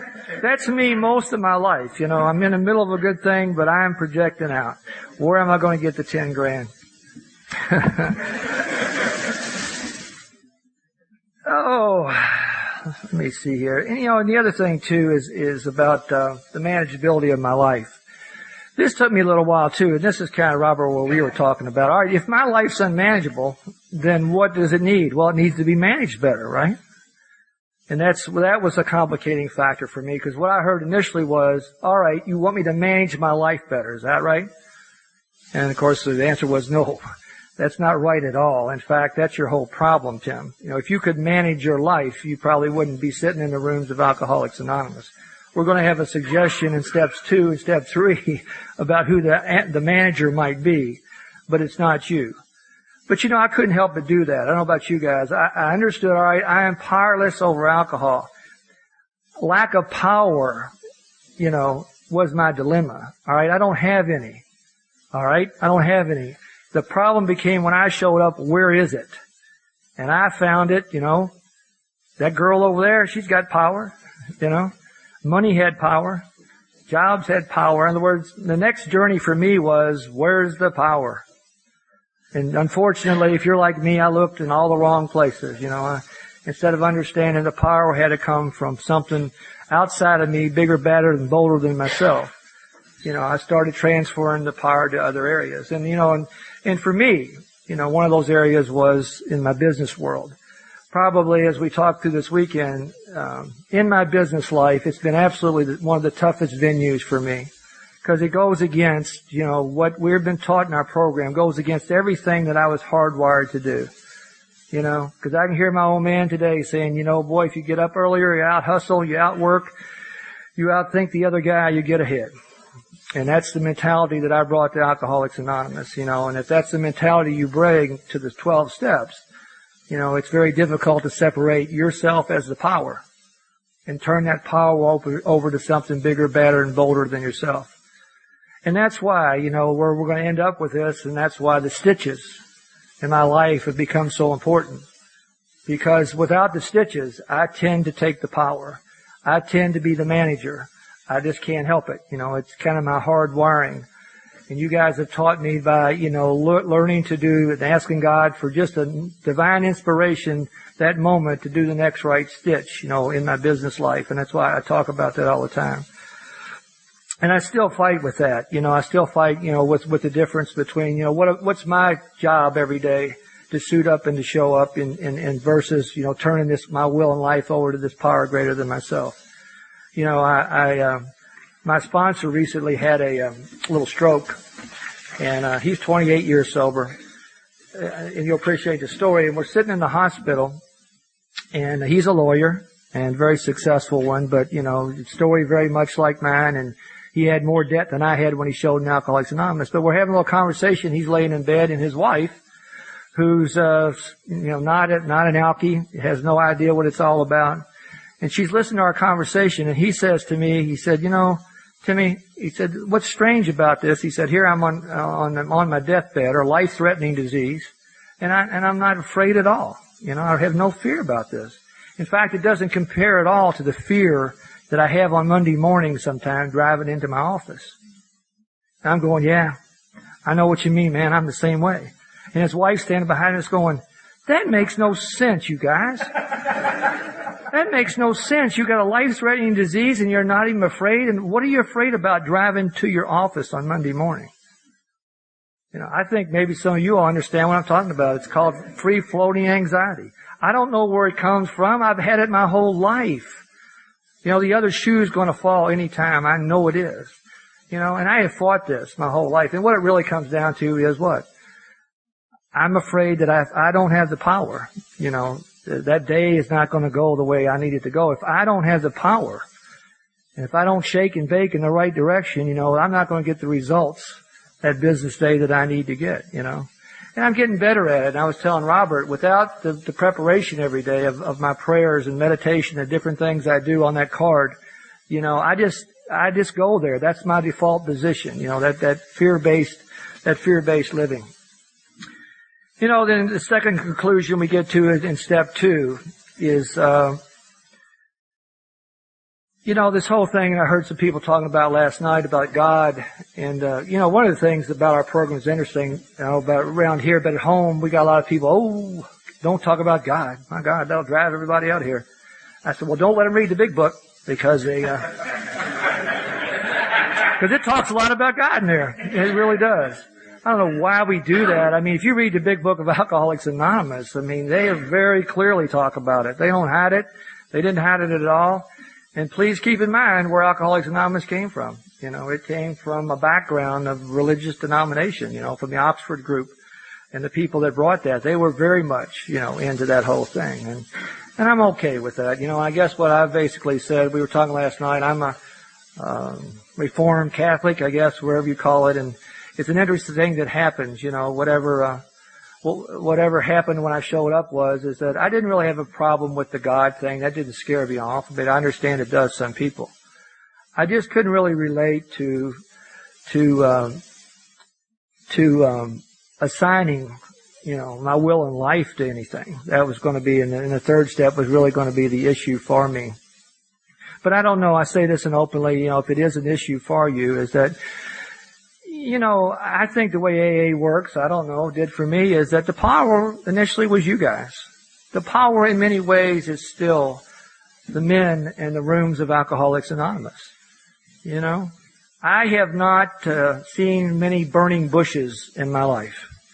As my sponsor said, I've seen a few smoking ones, but no burning bushes. My didn't have a white light experience like Bill Wilson did. And thank God it says in the back in the appendix that most of us have spiritual awakenings. That's and it's a gradual thing with me, and it has been a gradual thing with me. But, there's no doubt in my mind is that my connection, and I want to say this again, is to my God of my higher power is through you guys. It's through the men in Alcoholics Anonymous and the people in Alcoholics Anonymous that those messages have come to me. It comes back to what I was talking about earlier about how our program works, with the fellowship and the program.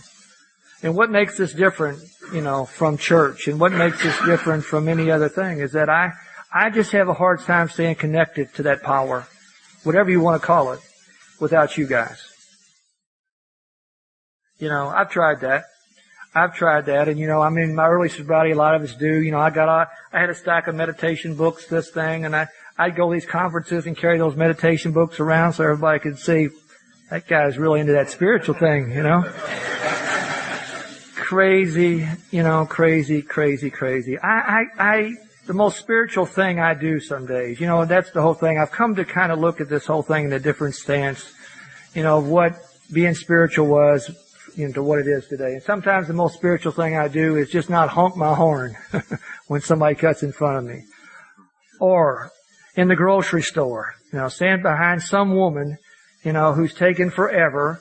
Instead of having her credit card out, is still fiddling in her purse. And I'm telling you the truth. And, I'm standing there going, God, help me love, comfort, understand. Help me love, comfort, understand. And, now nobody may ever know, that happened today. For me not to say something that day might be the most spiritual thing that I do that day. But I'm okay with that. I've come to understand through our program is that spirituality happens for me in little, inane types of things. Spirituality in our program, finding this God of our understanding. And I go to all kind of conferences and around all kind of people. And, we've got there's a whole contingent of people around the country that are big time into this part of it, And I guess, I came up in the AA venue of the Tom Ivester and Don M., the guy that's my sponsor. And those guys, they just do life. Okay. They just exhibit their spirituality, as I said last night, in a quiet way. Tom I, for example, probably talks, more on the AA circuit than anybody that I know of, but that's neither here nor there. I'm sure some people are helped. The real deal about that guy is that he's in prisons every week, 2 or 3 times a day. So the real deal about that guy is that he spends time one-on-one, with guys like you and me, and that's the real deal. See, what I came to figure out in Alcoholics Anonymous, there's what I call noisy AA, and there's quiet AA. And noisy AA is fun. I love to come and jack around with the guys and have a good time, and we all talk. But then the real deal is this quiet AA. And that's the part that's carried on when we're not together. That's the part that's carried on, when we're, one-on-one for breakfast or coffee and lunch and the different things that go on in Alcoholics Anonymous. And I'm saying all of that, in terms of the second step is that, I stay connected to my power, my God and my understanding. There's only one way. It's by staying hooked up with the people in Alcoholics Anonymous. It's by working with drunks, on a daily basis. So again, and I'm not saying that's just the way it has to be for me. In terms of my religion, so we looked at, I go to church, and I probably don't believe or about my faith the way I used to and everything that goes with it. But it's okay. It's all right, because I have this general understanding since I've been in AA, what I think the God of my understanding is. It's a God of love. Let me go back there, because I think maybe Martin or some people talk last night about that condemning power, the condemning God. And if you're Catholic and you grew up in that deal, I knew I was screwed by 3rd grade, I had enough mortal sins to, game was over. And, but, I hung around AA about 14 months, all right, when I first showed up. Didn't have a sponsor, didn't have a home group, certainly hadn't done a step. And I was hanging on for dear life, and this is kind of where I was. And if you'd have ran into me about that time, about 14 months, and you'd have said, "Hey, Tim, how you doing, buddy?" I'd said, "Great, you idiot. I'm doing fine. What's your problem?" I'd knock your nose off, I was so dry, and I'd met a little guy at that time who became my first sponsor, and he used to tell me, "Tim, just remember, God is love. God is love. God is love." And that's the way I went to sleep every night. God is love, God is love, God is love, till I fell asleep. Had to do that last night, till I fell asleep with all that noise going on. But 14 months into the deal, drier than a bone, the God is love thing was not getting it done. You know, and I remember thinking, if I run into that little sucker again and he gives me that God is love thing one more time, I'm going to smack him. I'm going to knock his nose off. And sure enough, I ran into him with the issue of the day. I called him and laid my issue of the day out. And sure enough, he said, Tim, just remember, God is love. And I said, damn it! I know that, man. I know that. But what you don't get is I'm so angry. And I'm so depressed. And he said, good. Good. He said, I think you're ready. I said, ready for what? And he said, listen to this, Tim. He said, in Alcoholics Anonymous, God is love, but love is action. God is love, but love is action. Steps 1, 2, and 3, your powerlessness, His power. Steps 4 through 9, your simple responsibility to clean up your mess. Step 10 is a refresher course. Step 11, we hook you up with your God. Step 12, we hook you up with the other people. What do you say, Tim? Are you ready? I said, yes, sir, I'm ready, because I could no longer, live with the type of thing I had going on inside me. That's my wife. Tell her I'm not here. Remember we were in the bars, when the phone rang? I'm not here! That's right. That's right. But the point is that the message was conveyed, and at that point in time, he put me into my first big book group, big book study, which still goes on every Wednesday night in my office. I did the 12 steps of Alcoholics Anonymous, and I understood, where we are right now in steps 2 and 3, is that it was God's power and my powerlessness.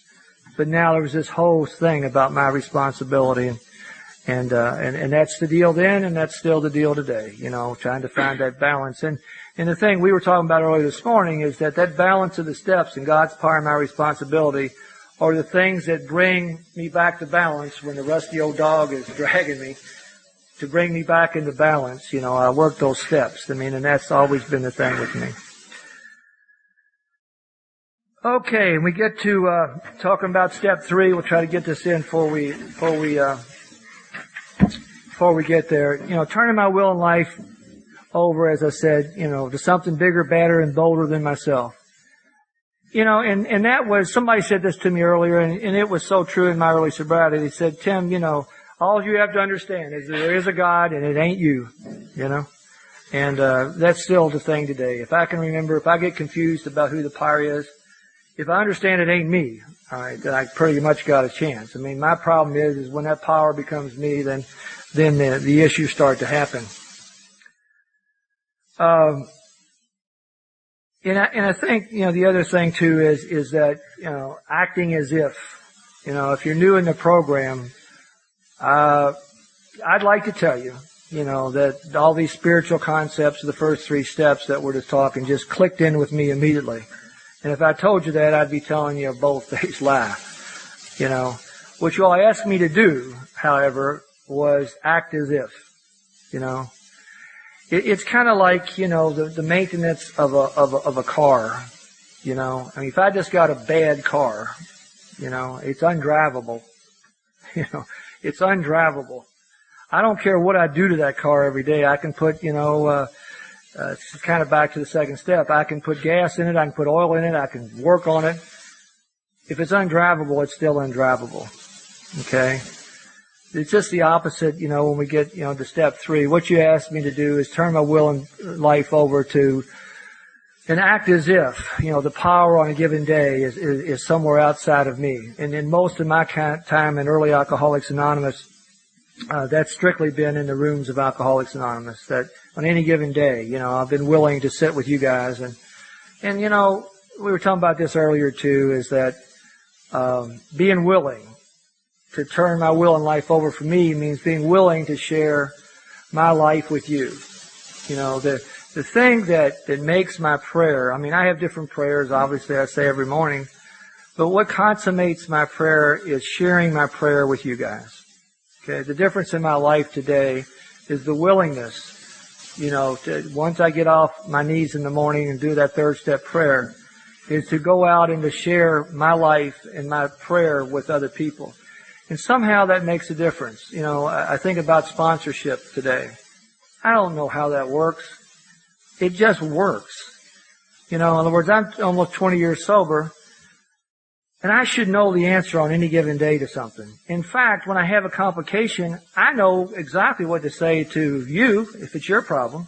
I have no problem. The problem is when it becomes my issue, I can't seem to get a hold on it. And this whole idea of sharing that, with another person. The phenomenon I love, my sponsor's a very busy guy, and, he's in and out, he's a lawyer. But it's interesting. Sometimes, even as I'm dialing the phone, I get better. And sometimes he's not even there, and I just get his voicemail, and I have relief. Again, and some of you are shaking your heads, See, the bottom line is, I didn't hear a word from him, but it was the effort of going outside of myself and saying, God, give me help with the problem. I'm willing, to involve somebody else in my life that makes a difference. And that's so important, it continues to be important to me, because I think as we get more sober, we don't need to do that. I know what I would tell you. I know what I tell the guys I sponsor. I just need to apply it to myself. I don't know why that doesn't work. I still have to call my sponsor, and he needs to tell me what I already know for the thing to work. And I don't know why that works. I still don't like that, Don't even like it today, but I need to tell you, it's the thing, that connects me again. I can turn my will and life over to God every morning, and I do that. The bottom line is my connectivity to all of that only remains intact if I go out and through the program that we learn in Alcoholics Anonymous, stay actively involved in sharing myself with other people. It's just the way it is. It's just the way it's always been with me. A thing I was thinking about this morning, I was taught, in terms of this, we'll talk about this in the maintenance steps, to get on my knees every morning and, thank God for another day, waking up alive and clean and sober, and ask for His guidance that day. And I started doing that, but then an old guy in Louisville said, Tim, and why don't you do this? Because you're so sick. After you get up off your knees, make your bed. Get on your knees, thank God, but make your bed. I said, what's that about? He said, well, you need to immediately understand, after you've asked God's will and direction, now it's your responsibility to go out and start taking responsibility for your life. And so I do that. I make my bed every morning. Made my bed in my bunk over there today. If I go to a hotel, I make the bed, My wife at home sometimes says, don't take the sheets off. I'm going to wash them today. I said, nope, I'm making that bed. Because it's become part of my deal. I ask God's help, I make my own bed. I ask God's help, I make my own bed. And it's back to what I said before. All right, God, you got the power. Now it's time, my responsibility to go out and act accordingly. And again, this whole thing too about knowledge of God's will, and the other thing my sponsor talks about is, I'm a big deal guy, I've always been a big deal guy. I love to make big deals out of everything. And he said to me once, he said, Tim, whatever you're making a big deal out of, other than God or the 12 steps, you're just making a big deal out of you. I hate that. I really do hate that. Even sponsorship. If I'm getting all jacked up about I'm not sponsoring right, I'm doing that, whatever I'm making a big deal out of, I come back to that, other than God or the 12 steps. It's just another way of me camouflaging, making a big deal out of myself.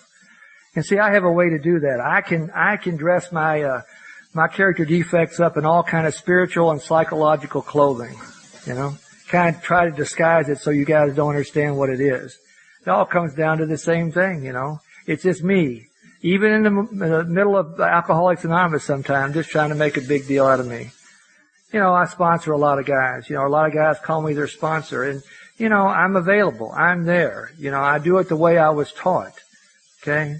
But I don't make a big deal out of it, because again, it goes back to the same thing. This is not my program. I learned long ago that I'm just a channel. I'm just a conduit.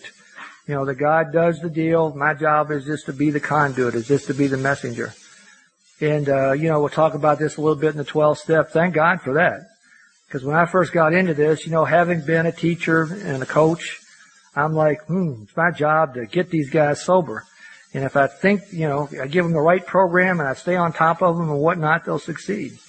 And if you go into this deal with that idea, you're going to be a nutcase, not too long. And quickly learned is that no, it's no big deals about it. We make ourselves available. We pass on what's been given to us, and then, we don't get them drunk. We don't get them sober. We just pass on the deal. So let me see. Anything else on the third step here before we finish up?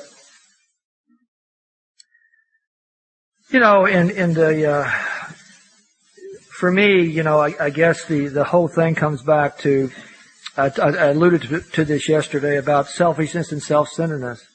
When I first showed up in AA, I don't know about you guys, I knew this was about drinking and I didn't do it well and it was causing problems. And when you started talking about, no, your real problem is this disorder of the ego, your real problem is the core of what's wrong with you is selfishness and self-centeredness. I thought, well, that might be you guys, but I'm actually a pretty good guy. I mean, you guys don't understand. I'm a good guy. And I read that part in the big book where it talks about even in our graciousness, we try to control the show. And that was me, right? I was the good guy. I'm going to help you out. Of course, what you didn't hear, as long as you do it the way I think you should be doing it. And what has been one of my great revelations, it continues to be, even after almost 19 and a half years, is the book says there's 100,000 manifestations of self-centeredness. And you just continue. I just continue to see those, and it just amazes me as time's going on about that. And the good news is that, as I get more in touch with that, we'll talk about this a little bit in the fourth step, things like, as I look back on my inability to be successful in relationships, like, sex. My deal with, like a lot of guys, was, hey, let's get it on. And my wife was this, let's spend some intimate time. Let's talk first. What? I mean, what's that got to do with anything? Let's get the primary purpose accomplished here, right? I mean, I had no touch for that. I had no touch for that. My self-centeredness was as such that, I wanted what I wanted. I didn't understand her need for intimacy. I mean, and I'd say that in all honesty. I mean, I had no clue that was any part of anything. I mean, so the good news is, as we go on, in this process, we learn from each other and we get more sensitized to about all these manifestations of self-centeredness. And the good news is that it adds to a better life. For me, it's it certainly, when you get older like this, it's kind of interesting. As you get older, God's kind of tricky with that, as your physical prowess kind of drops down on it, you want to talk a little bit too, Your priorities kind of change, right? But anyway, I guess the good news is, and then when we come back from this break, we'll start talking about this cleanup business in 4 and 5, and which was really a primary situation of the beginning of me starting to get in touch with this inner Tim that was causing so much problem. So let's take another break, and we'll start about 11 o'clock. Thank you for listening to Sober Sunrise. If you enjoyed today's episode, please give it a thumbs up as it will help share the message. Until next time, have a great day.